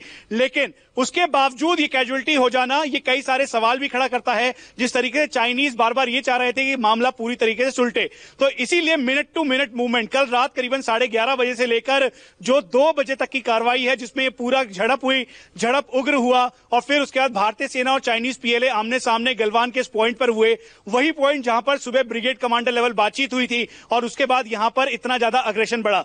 और फिर आखिरकार उसकी वजह क्या रही? खासतौर पर यूनिट कमांडर ने बहुत कोशिश की, जो उस समय वहां पे कमांडिंग ऑफिसर मौजूद थे, जो हमारे सोर्सेज इस समय ऑन ग्राउंड है, वो बता रहे हैं कि उन्होंने चाइनीज PLA को पीछे की तरफ करने की कोशिश की और उनको बार बार कहा, उनको साथ में बैनर ड्रिल जो बैनर होता है उस बैनर के जरिए बताने की कोशिश की, लेकिन उसके बावजूद भी चाइनीज PLA नहीं माने और वो आगे की तरफ बढ़ रहे थे। और यही वजह है कि भारतीय सेना बिल्कुल एक ह्यूमन चेन बनाकर, ह्यूमन शील्ड बनाकर वो सामने की तरफ खड़े हो गए और फिर उसके बाद उपद्रव बढ़ा और उपद्रव इतना ज्यादा बढ़ा कि चाइनीज PLA लगातार भारतीय सेना के ऊपर हावी होने लगा। लेकिन भारतीय सेना ने भी जवाबी कार्रवाई की, लेकिन अभी तक जो औपचारिक तौर पर इंडियन आर्मी के हेडक्वार्टर और सीनियर ऑफिशियल्स के द्वारा हमें बताया गया, उसमें भारतीय सेना के एक सीनियर रैंक ऑफिसर और साथ में 2 जवान शहीद हुए हैं। उसके अलावा कैजुअलिटीज चाइना साइड पे भी है, यानी चाइनीज PLA के जवान और ऑफिसर्स की भी कैजुअलिटी हो सकती है, लेकिन कितनी कैजुअलिटीज है वो अभी तक नहीं पता, लेकिन औपचारिक तौर पर कंफर्म किया गया। और यही एक बात बताइए, चीन को जितना आप दोनों ऑफिसर समझते हैं, एक एक करके मैं आपसे पूछ रहा हूं, अगर चीन की तरफ भी कैजुअलिटी हुई है तो जितनी अभी वो मीठी मीठी बातें कर रहा है और कह रहा है कि मामला ना बढ़े, ये देख ले भारत और अपनी तरफ से कोई एक्शन ना ले, क्या वो इतनी ही ऐसा ही संयम दिखाएगा अपने एक्शन में? मेरे ख्याल से संयम दिखाएगा, क्योंकि जैसे मैंने आपको पहले कहा था कि जहां तक जितने भी इंडिकेटर्स हैं ऐसा दिखाता नहीं है कि इस टाइम पे वो भी युद्ध चाहता है। तो इसलिए अगर उसकी कैजुअलिटीज हुई भी है तब भी मेरे ख्याल से वो थोड़ा सा संयम ही रखेगा और वो कभी बताएगा नहीं। जहां तक मेरा अनुमान है वो शायद कभी बताएगा नहीं कि कितना कैजुअलिटीज हुआ है, और अगर बताएगा भी तो शायद करेक्ट फिगर बताने की चांसेस बहुत कम है। तो बट मेरा ये मानना है कि वो संयम तो दिखाएगा, क्योंकि अभी संयम से ही काम आगे जाना है, क्योंकि अगर संयम सर मैं माफी के साथ आपको रोक रहा हूं, एक बड़ी खबर और आ रही है। लेफ्टिनेंट जनरल हरिंदर सिंह ने सेना हेडक्वार्टर में यह जानकारी दी है कि भारतीय फौज ने वहां पर बैनर ड्रिल भी करनी की, लेकिन चीन के सैनिक नहीं माने, पीछे नहीं हटे और उसके बाद वहां पर हालात खराब होते चले गए और यह झड़प हुई है। कर्नल डिनी, ये बैनर ड्रिल क्या है, अगर हमारे दर्शकों के लिए समझाएं। और देखिए, बैनर ड्रिल दोनों देशों के बीच में एक एग्रीमेंट है कि जब हम ऐसे इलाके में जहां पर LAC है और जहां पर मतभेद है, वहां पर हम पेट्रोलिंग करते हैं, तो हम अपना बैनर दोनों तरफ, दोनों ही पार्टियां बैनर लेके आते हैं। उस बैनर में ये लिखा होता है कि सबसे पहले 2 बैनर होते हैं। सबसे पहले बैनर में ये लिखा होता है कि आप हमारे इलाके में आए हैं, आप वापस जाइए। ये इंग्लिश और चाइनीज लैंग्वेज में दोनों तरफ लिखा जाता है। उसके बाद जैसे कोई पार्टी मान लीजिए पेट्रोलिंग जा रहा है और आगे वाली पार्टी मिल गया, तो दोनों अपना अपना बैनर खोल लेते हैं और दोनों में यही लिखा होता है कि आप हमारे इलाके में आइए, आप वापस जाइए करके। अगर सामान्य हालात रहते हैं तो उसमें दूसरा बैनर निकाला जाता है कि जिसमें यह बताया जाता है कि फ्रेंडशिप और जो दोस्ती है उसको मद्देनजर रखते हुए दोनों वापस अभी जा रहे हैं करके। तो दोनों एक साथ ही बैनर खोल लेते हैं, दूसरे वाला बैनर, और वापस मुड़ के पीछे अपने अपने जगह पे जाते हैं। ये सामान्य तौर पे होता है। इस बार अभी जैसे आप बता रहे हैं, हमने बैनर खोलने के बाद भी अगर उन्होंने पीछे नहीं गए, तो इसमें स्वाभाविक है कि वो उन्होंने वहां पर अपना जो है अपना जो हवा या अपना जो क्या बोलते हैं, अपना जो डोमिनेंस दिखाने के लिए किया होगा, जरूर किया होगा वो। जनरल जायसवाल, एक बात बताइए, अगर वो बैनर ड्रिल को नहीं सुन रहे, अगर वो दिन में हुई बातचीत को नकार के रात में झड़प कर रहे हैं, अगर आप जैसा बता रहे हैं कि वहां पर वो दस्ताने पहनकर आ रहे हैं जिनमें कील लगी हुई थी और वहां पर उनकी तरफ भी कैजुअलिटीज हुई हैं, क्या ऐसे में संभव है कि चीन संयम दिखाएगा जिसकी उम्मीद वो भारत से कर रहा है, या वो रिटेलिएट करने की कोशिश करेगा?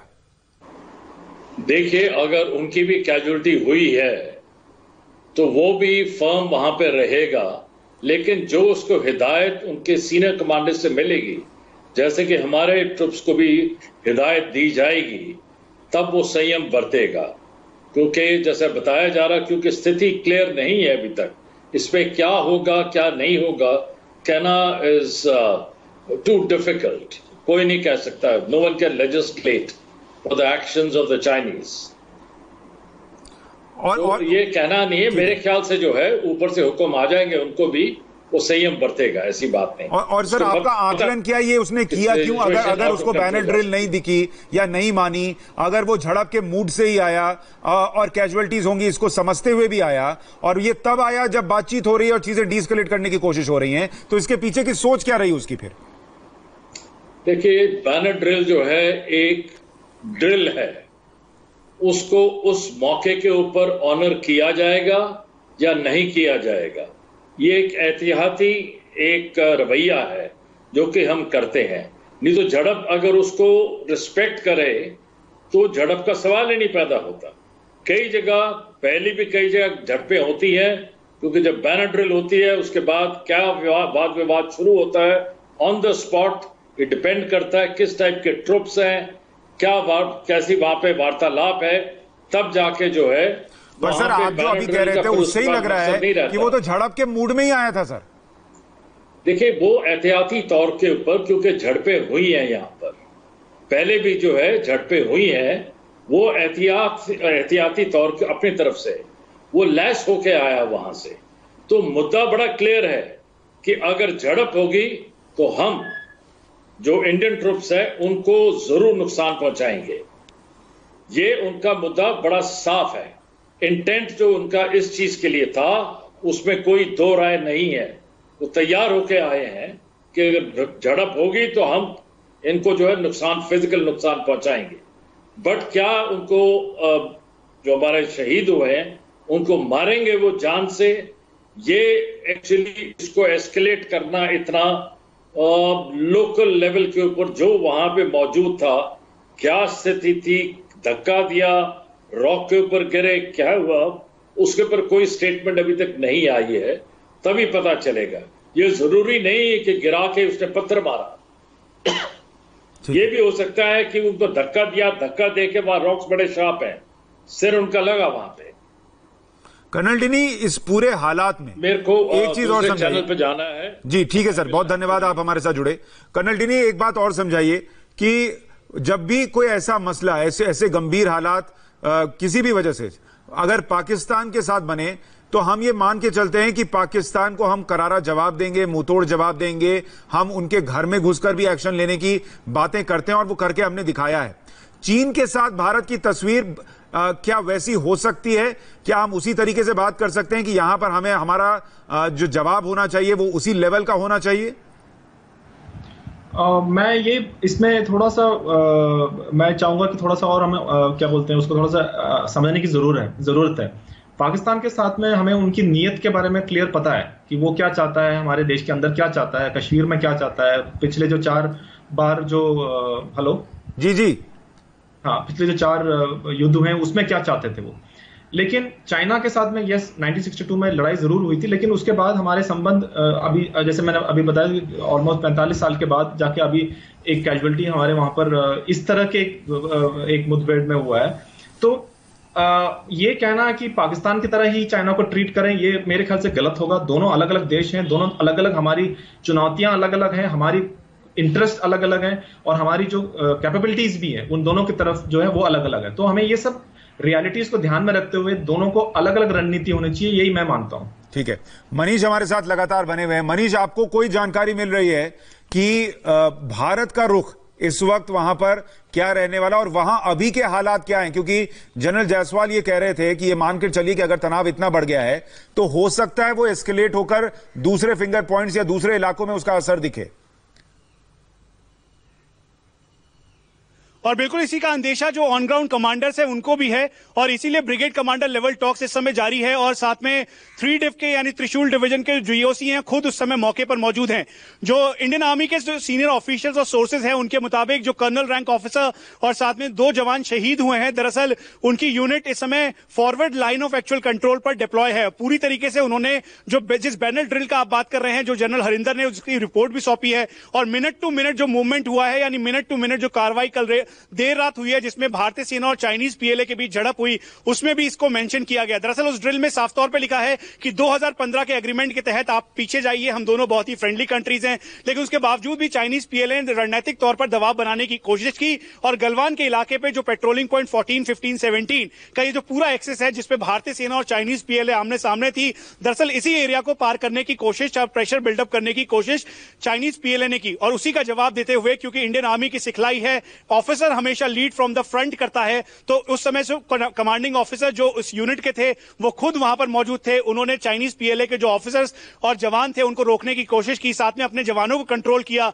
और उनको कहा कि किसी भी तरीके से कोई भी अनियमितता नहीं होनी चाहिए और चाइनीज पीएलए के ये जवान किसी भी तरीके से जो border line of actual control है उसको पार कर अंदर की तरफ नहीं आए और जहां पर वो बैठे हुए हैं उसको क्रॉस ना करें। और फिर उसके बाद ये झड़प आगे बढ़ी और झड़प इतनी आगे बढ़ी कि उग्र हो गई। ऑफिशियल सोर्सेज के मुताबिक ये पूरी जानकारी दी गई है और यही minute to minute detail report इस समय रक्षा मंत्री राजनाथ सिंह को सौंपी गई है और यही प्रधानमंत्री कार्यालय को भी सौंपी गई है। अब कमोवेश इस पूरे जो सिनेरियो है उस सिनेरियो के साथ साथ मेन एपिसेंटर जो है वो गलवान का एरिया है और साथ में पेंगोंगसो को भी जो फिंगर 4 और फिंगर 5 की पोजीशन है जहां पे लगातार इसी तरीके का अग्रेशन पहले देखने को मिला। आपको यह भी बता दें सुशांत की जब 5 और 6 मई को जब यहां पे अग्रेशन हुआ था फिंगर 4 और फिंगर 5 में तो उस दौरान भी एक सीनियर ऑफिशियल काफी इंजर्ड हुए थे जिनका इलाज इस समय हॉस्पिटल में चल रहा है, मिलिट्री हॉस्पिटल में चल रहा है। उसके अलावा जवान इंजर्ड हुए थे भारतीय सेना के और चाइनीज पीएलए के भी, लेकिन भारतीय सेना की रिपोर्ट तो आई लेकिन चाइनीज पीएलए की उस समय भी रिपोर्ट नहीं आई। तो इसलिए यह अनुमान बिल्कुल साफ लगाया जा सकता है कि अभी भी जो भारतीय सेना के ऑफिशियल सोर्सेज हैं वो मान के चल रहे हैं कि चाइनीज पीएलए की भी कैजुअलिटी हुई है,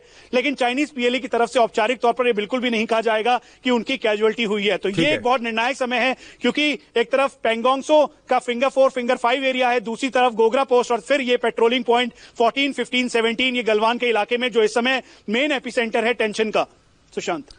मेजर जनरल रिटायर्ड के सिन्हा भी हमारे साथ जुड़ गए हैं, रक्षा विशेषज्ञ। सिन्हा सर, बहुत स्वागत इंडिया टीवी पर आपका। बहुत बड़ी खबर ये एलएसी से आ रही है, आपका आकलन क्या है इसको लेकर? देखिए ये बहुत बड़ा डेवलपमेंट है और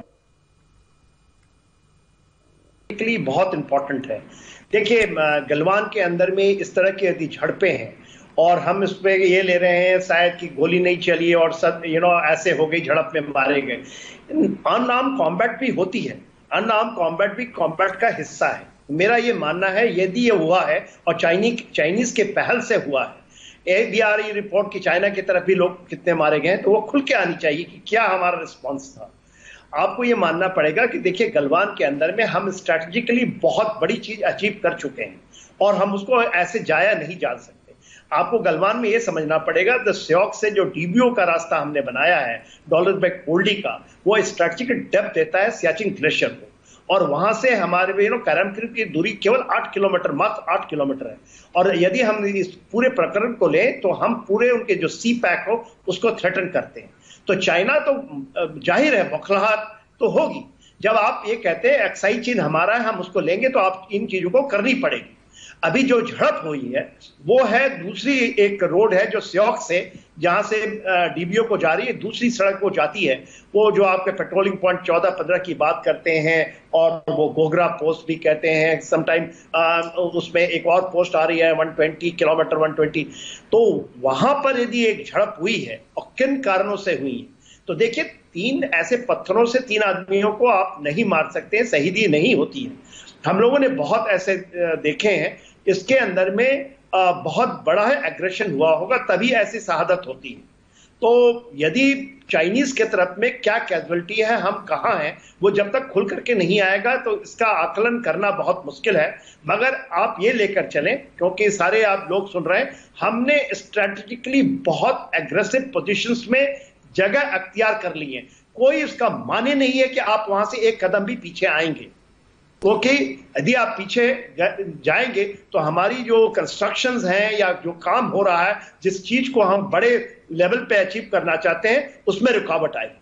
ठीक है, के सिन्हा साहब, कर्नल डीनी भी हमारे साथ हैं और वो भी यही कह रहे हैं कि थोड़ा और इंतजार हमें करना चाहिए कि क्या एग्जैक्टली हुआ वहां पर, क्योंकि गोली चली नहीं है। आप जैसा कह रहे हैं कि वहां पर पत्थर से 3 लोगों की शहादत हो जाए, ये बहुत मुश्किल लगता है विश्वास करना। कर्नल डीनी कह रहे हैं कि वहां पर ऑक्सीजन की कमी होती है कई बार। बहुत जनरल जायसवाल हमारे साथ थे, वो कह रहे थे कि पत्थर बहुत नुकीले हैं, शार्प हैं, हो सकता है उससे ऐसी इंजरीज हो गई हो जिससे कि किसी की कैजुअलिटी हो जाए। तो अभी हमें थोड़ा डिटेल का इंतजार करना चाहिए कि एग्जैक्टली वहां पर क्या हुआ। लेकिन नहीं है, देखिए पत्थरों से हो, नुकीली चीजों से हो, यदि ठीक है, हमें पूरे इंफॉर्मेशन आने चाहिए। ये भी इंफॉर्मेशन आ रही है कि चाइनीज की तरफ भी कैजुअलिटी हुई है, तो जाहिर है कि झड़प तो हुई है। सही बात है, झड़प तो हुई है सर। और इस झड़प के पीछे की वजह ये भी बहुत इंपॉर्टेंट है, क्योंकि बातचीत चल रही थी और आप फिर इस तरीके से झड़प करें तो कोई विश्वास नहीं कर सकता आप पर। चीन को यह भी बात समझनी होगी। हमारे साथ मनीष हमारे साथ लगातार बने हुए हैं, हमारे सहयोगी। मनीष, और क्या जानकारी आ रही है आपके पास? देखिए, जो इस समय फॉरवर्ड लाइन पर यानी लाइन ऑफ एक्चुअल कंट्रोल के इस गलवान पोजीशन पर जो यूनिट थी, वो उस यूनिट के कमांडिंग ऑफिसर और साथ में एक जेसीओ और एक जवान, ये तीनों मार्टियर हुए हैं। और किसी भी यूनिट का कमांडिंग ऑफिसर की शहादत अपने आप में एक बहुत बड़ा फैक्टर है। अब आप ये कह लीजिए कि ऑक्सीजन की कमी थी, पत्थर नुकीले थे या जो भी था, लेकिन ये बात बिल्कुल सच है कि 1975 के बाद ये पहला मौका है जब कॉम्बैट एक्शन के दौरान चाइना और भारत के बीच यानी लाइन ऑफ एक्चुअल कंट्रोल पर यह पहली कैजुअलिटी है। और ये एक बहुत ही निर्णायक मोड़ भी है। मैं ये नहीं कह रहा कि इससे जो मामला है वो आगे की तरफ बढ़े या पीछे की तरफ बढ़े, लेकिन ये बिल्कुल क्लियर है कि कैजुअलिटी इस समय जो भारतीय सेना के जो एक कमांडिंग ऑफिसर की हुई है, उसके साथ साथ चाइनीज पीएलए की तरफ से जो हुई है कैजुअलिटीज, वो उसे बताएगा नहीं। लेकिन हम लोग जिस तरीके की कंडीशन में हैं और फेस ऑफ की कंडीशन इस समय बनी हुई है, वो एक रणनीतिक तौर पर और डिप्लोमेटिक तौर पर दोनों तरह से बहुत अहम है। इसीलिए सुशांत, मैं बार बार इस बात का जिक्र कर रहा हूं कि आप इसे केवल गलवान का एग्रेशन देख के ना सोचें। ये 3488 किलोमीटर की लाइन ऑफ एक्चुअल कंट्रोल पर इस समय जो मनीष, मैं आपको थोड़ा सा रोक रहा हूं माफी के साथ। बड़ी खबर आ रही है, प्रधानमंत्री से मुलाकात करेंगे रक्षा मंत्री राजनाथ सिंह। अभी से थोड़ी देर पहले रक्षा मंत्री ने चीफ ऑफ डिफेंस स्टाफ और तीनों सेना प्रमुखों के साथ बैठक की, उसमें विदेश मंत्री एस जयशंकर भी मौजूद थे। अब रक्षा मंत्री प्रधानमंत्री से मुलाकात करने वाले हैं। यह बहुत बड़ी खबर है। रक्षा मंत्री प्रधानमंत्री को हालात की जानकारी देंगे और जो कुछ भी उन्हें सेना की तरफ से बताया गया है, सेना की तैयारियों के लिहाज से, वहां जो हुआ उसके लिहाज से, वो अब सारी ब्रीफिंग रक्षा मंत्री प्रधानमंत्री नरेंद्र मोदी को देंगे। हालात वहां पर गंभीर बने हुए हैं और यह बहुत बड़ी खबर है। वहां जो कुछ हुआ वो बहुत ही दुर्भाग्यपूर्ण है, लेकिन बहुत ही गंभीर मामला है और इसीलिए अब प्रधानमंत्री तक ये पूरी जानकारी पहुंच रही है। झड़प में एक कर्नल, एक जेसीओ और एक सैनिक के शहीद होने की खबर है। कर्नल जो वहां पर कमांडिंग ऑफिसर थे, उनकी शहादत की खबर मिल रही है। कर्नल डीनी हमारे साथ लगातार बने हुए हैं। कर्नल डीनी, एक बात ये समझाइए कि सीओ की शहादत हो जाना ये बहुत बड़ी बात है और वहां पर जो सैनिक होंगे उनके अंदर बहुत गुस्सा भी होगा इस वक्त। बिल्कुल, उसमें कोई शक नहीं है। एक कमांडिंग ऑफिसर का शहीद होना एक पलटन के लिए एक बहुत बड़ा हादसा होता है। वो पलटन में बहुत गुस्सा भी होगा उसमें मेरे को कोई शक नहीं है, और एक बहुत बड़ा लॉस भी है, क्योंकि पलटन का एक कमांडिंग ऑफिसर उस पलटन के लिए सब कुछ होता है, और उनका इस तरह से शहीद होना, मुझे सिर्फ यही यहाँ बैठ के मैं व्यतीत तो नहीं कर सकता, लेकिन मैं समझ सकता हूँ कि कितना बड़ा उनके जो पलटन है उस पर क्या चल रही होगी अभी। लेकिन मुझे ये भी विश्वास है कि इंडियन आर्मी में जब कमांडिंग ऑफिसर्स का ऐसे हालात होते, अगर ऑपरेशंस में शहीद होते हैं, तब भी पलटन पूरी तरह एक साथ रह के आगे के लिए जो ऑपरेशंस है उसके लिए कभी कोई पीछा नहीं हटता है। हमने कारगिल बाकी जो ऑपरेशंस में भी देखे हैं, तो मुझे उस चीज पे भी विश्वास है कि भले ही कैजुअलिटी हुई हो, लेकिन पलटन कभी उसमें कभी कम नहीं होगा। उनके जो विश्वास और उनका जो जज्बा है उसमें कोई कमी नहीं होगी। कर्नल डिनी, मैं आपसे एक और रिक्वेस्ट करूंगा, क्योंकि आप इस इलाके में सर्व कर चुके हैं, कमांडिंग ऑफिसर रह चुके हैं। अगर आप हमारे दर्शकों के लिए एक बार कुछ यूं समझाएं कि उनको एकदम तस्वीर क्लियर हो जाए कि कहां कहां पर बिल्कुल आमने सामने है सेना, और ये जो घटना हुई दरअसल वो फिंगर 4, फिंगर 5 के इलाके से कितनी दूर है, कहां पर एग्जैक्टली हुआ ये? देखिए, सबसे पहले तो हमें ये जानना जरूरी है। हमें जैसे अभी तक पता था कि 4 जगह पर ये जो कॉन्फ्लिक्ट है, जो संघर्ष है, पहले से जो चले आ रहे थे पिछले 1 महीने से, वो है ये जो गलवान वाला एरिया जो PP14 कहते हैं, उसके नीचे की तरफ PP15, और फिर नीचे हॉट स्प्रिंग, और फिर नीचे पेंगोंगसो लेक। अगर सबने जिनको अभी तक सबके बारे में सबको पता होगा, ये जो इलाका है तकरीबन आप मान के चलिए कि तकरीबन 180 किलोमीटर पेंगोंगसो से ऊपर की तरफ, नॉर्थ की तरफ है, जो 180 से 200 किलोमीटर के बीच में उतना दूर है ये जो हादसा अभी ये जो गलवान का ये जो प्रॉब्लम चला है। तो ये सारे इलाके दूर दूर है, बहुत दूर दूर है। वहां का जो एरिया है वो ऐसा है कि काफी बहुत विशाल एरिया है, जहां पे भी खुले पर्वत ही पर्वत है। तो ये डिस्टेंसेस बहुत नेचुरल है, वहां पर कॉमन है। लेकिन ये मान के चलिए कि जो पेंगोंगसो से बहुत ऊपर है, कम से कम 180-200 किलोमीटर नॉर्थ की तरफ है ये।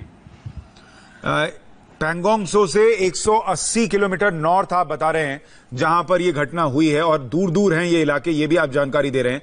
सर एक और चीज समझाइए। जनरल सेना, मैं आपके पास आ रहा हूं, लेकिन एक बात कर्नल डिनी और समझा दीजिए कि अगर उनकी मंशा झड़प की ही थी और वो आए और वहां पर गोली नहीं चली है, अब पत्थर से झड़प हुई हो या किसी और चीज से हुई हो, लेकिन अगर गोली नहीं चली और ये तब हुआ जब वहां पर दोनों तरफ सैनिक हैं, चीन की भी तैयारी पूरी थी, वहां पर सैनिक थे, इसका मतलब भारत की फौज जो वहां पर थी उसकी तैयारी इतनी थी कि उनको पता था कि गोली चलाना खतरनाक हो सकता है, मामला हाथ से निकल जाएगा।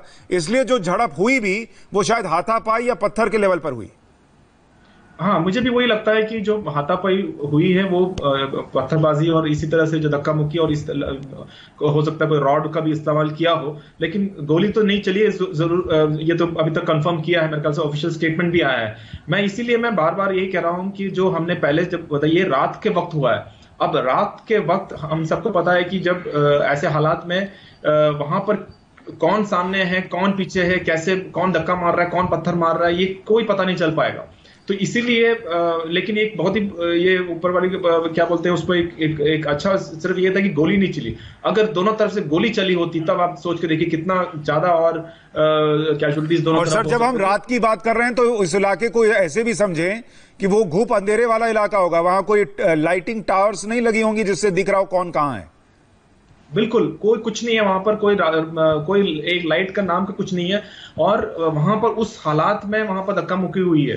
तो इसीलिए जैसे पहले जनरल साहब भी जो कह रहे थे कि किस तरह से एग्जैक्टली कैसे कैजुअलिटीज हुई है ये बताना मुश्किल है। सिर्फ इतना ही हमें अभी तक पता है कि ये गोली से नहीं हुई है, तो ये किस तरह से हुआ, लेकिन ये बहुत ही दुर्भाग्यपूर्ण है। मुझे लगता है बहुत ही दुर्भाग्यपूर्ण है कि ये ऐसा एक स्थिति हुई जिसमें एक सीओ और एक जेसू साहब और एक जवान शहीद हुआ। ये बहुत ही दुर्भाग्यपूर्ण बात है क्योंकि बिना गोली चले, बिना सिर्फ हाथापाई में ऐसा होना मेरे समझ में बहुत बड़ा हमारे लिए एक दुर्घटना ही है, मैं यही मानता हूं। जनरल सिन्हा, ऐसे में जब जो सीओ के शहादत के बाद वहां पलटन में गुस्सा है, इस घटना को सुनने के बाद देश में गुस्सा है, सरकार का रुख क्या होना चाहिए? देखिए सुशांत, मेरा क्या मानना एक है कि हमारी जो पोस्चरिंग के अलावा हमारा एग्रेशन पूरा होना चाहिए। देखिए, जब हम 3,500 किलोमीटर, तकरीबन 488 किलोमीटर की जब बात करते हैं, 348 किलोमीटर, 28 ऐसे जगह हैं चाहे वो सेंसिटिव है या डिस्प्यूटेड है, और इन जगहों में, सारी जगह में हम डोमिनेट कर रहे हैं। कोई ऐसा जगह नहीं है कि चाइनीज हमें कोई डोमिनेट कर रहा हो। और आपको पता होनी चाहिए, हम काम ही नहीं है, हम लोग डिप्लॉयड हैं इन जगहों में। तो हमारी एग्रेशंस, आप ऐसा जगह नहीं, ये नहीं है कि यदि आप एक जगह कहीं पर हो रही है झड़प, तो आपको और भी जगह है जहां पर आप इसको प्रोएक्टिवली लेकर के एक्शंस ले सकते हैं। देखिए, इस जगह में क्या हुआ है, गलवान इंपॉर्टेंट इसलिए है, और ये मैं नहीं मानता, गलवान और आप पैंगोंग की बात कर रहे हैं, बहुत दूरी है, उनकी अप्रोच का रास्ता अलग अलग है। और जहां पर ये हुआ है, मेरे हिसाब से ये हुआ है जो स्योक से हम जब गोगरा की तरफ जाते हैं, तो उसमें पेट्रोलिंग पॉइंट 14 और 15 आती है, उसके पास। और देखिए, दो एक बयान को आप दरअंदाज ना करें। अभी विदेश जो यहां पर है, एम्बेसडर हैं, उनका यह कहना है कि भारत की सेना 2 बार उनके इलाके में घुसी है, ये बयान आया है। तो बयान, हम इसको कह रहे कि हम गोली नहीं चली और हम उसके पीछे छिप जाएं और पत्थरों के ऊपर में शहादत हो गई, तो हम बहुत बड़ी बात अचीव कर लिए, मैं इसको नहीं मानता हूं। यदि शहादत हुई है और गोली चलनी है, तो गोली नहीं चली तो बहुत बड़ी चीज नहीं हुआ हमने। गोली, यदि हमारा स्टैंड एब्सोल्युटली क्लियर होगा और होना चाहिए, हम एक भी कैजुअलिटी नहीं देंगे और कैजुअलिटी नहीं देना चाहिए।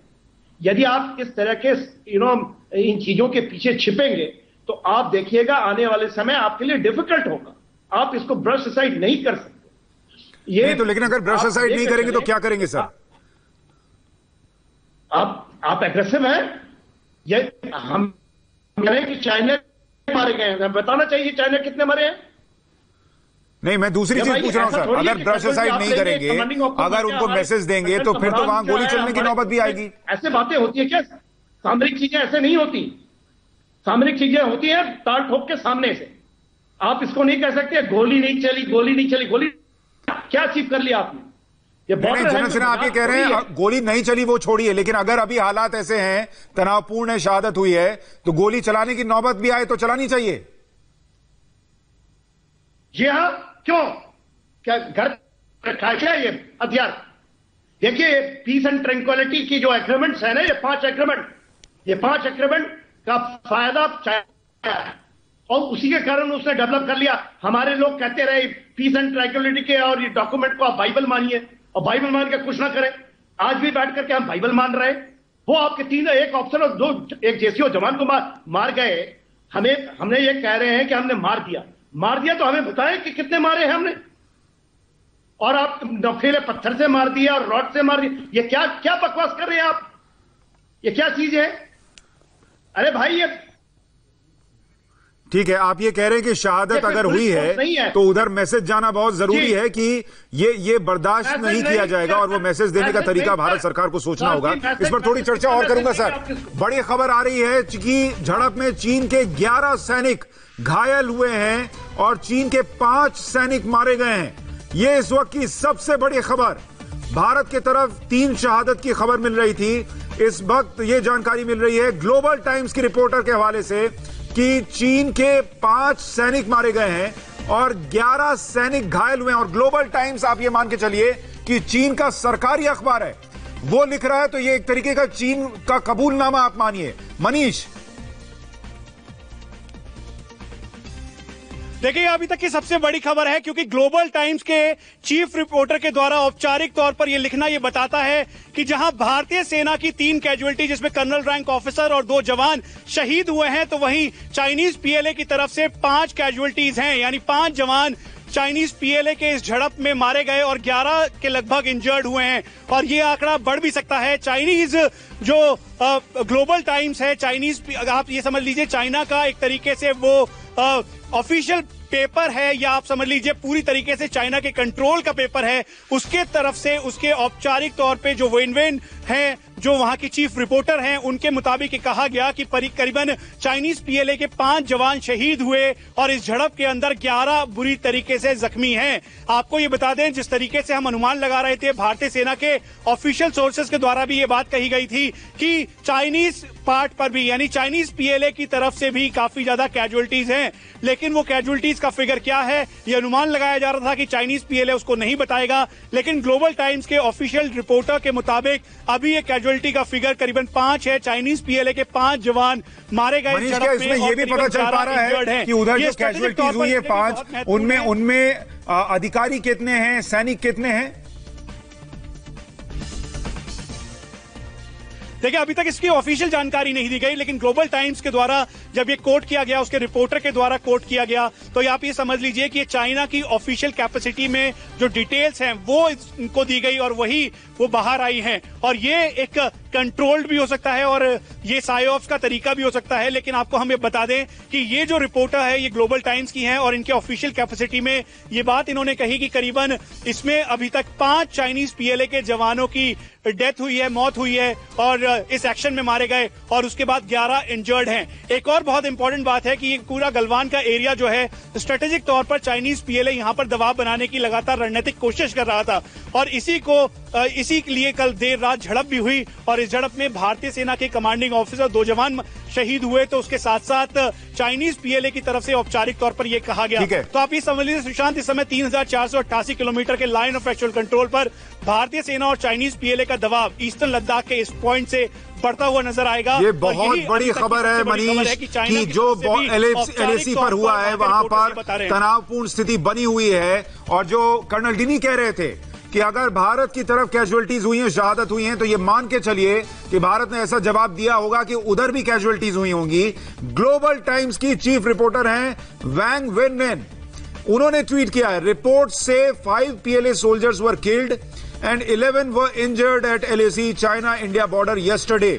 ये वैंग वेनवेन हैं जो ग्लोबल टाइम्स की चीफ रिपोर्टर हैं और उन्होंने लिखा है कि 5 चीन के सैनिक मारे गए हैं, 11 घायल हुए हैं। ग्लोबल टाइम्स वहां का वो अखबार जो चीन की सरकार के कहने पर लिखता है, हर एक बात जो कलम चलती है ग्लोबल टाइम्स में वो वही छापती है, वही लिखती है जो चीन की सरकार कहती है। तो ये बड़ी बात है, ये चीन का एक तरीके से कबूलनामा है कि 5 सैनिक मारे गए हैं भारत के साथ झड़प में चीन के और 11 घायल हुए हैं। इस बड़ी खबर पर हम लगातार बने में एक छोटे से ब्रेक के बाद लौट रहे हैं।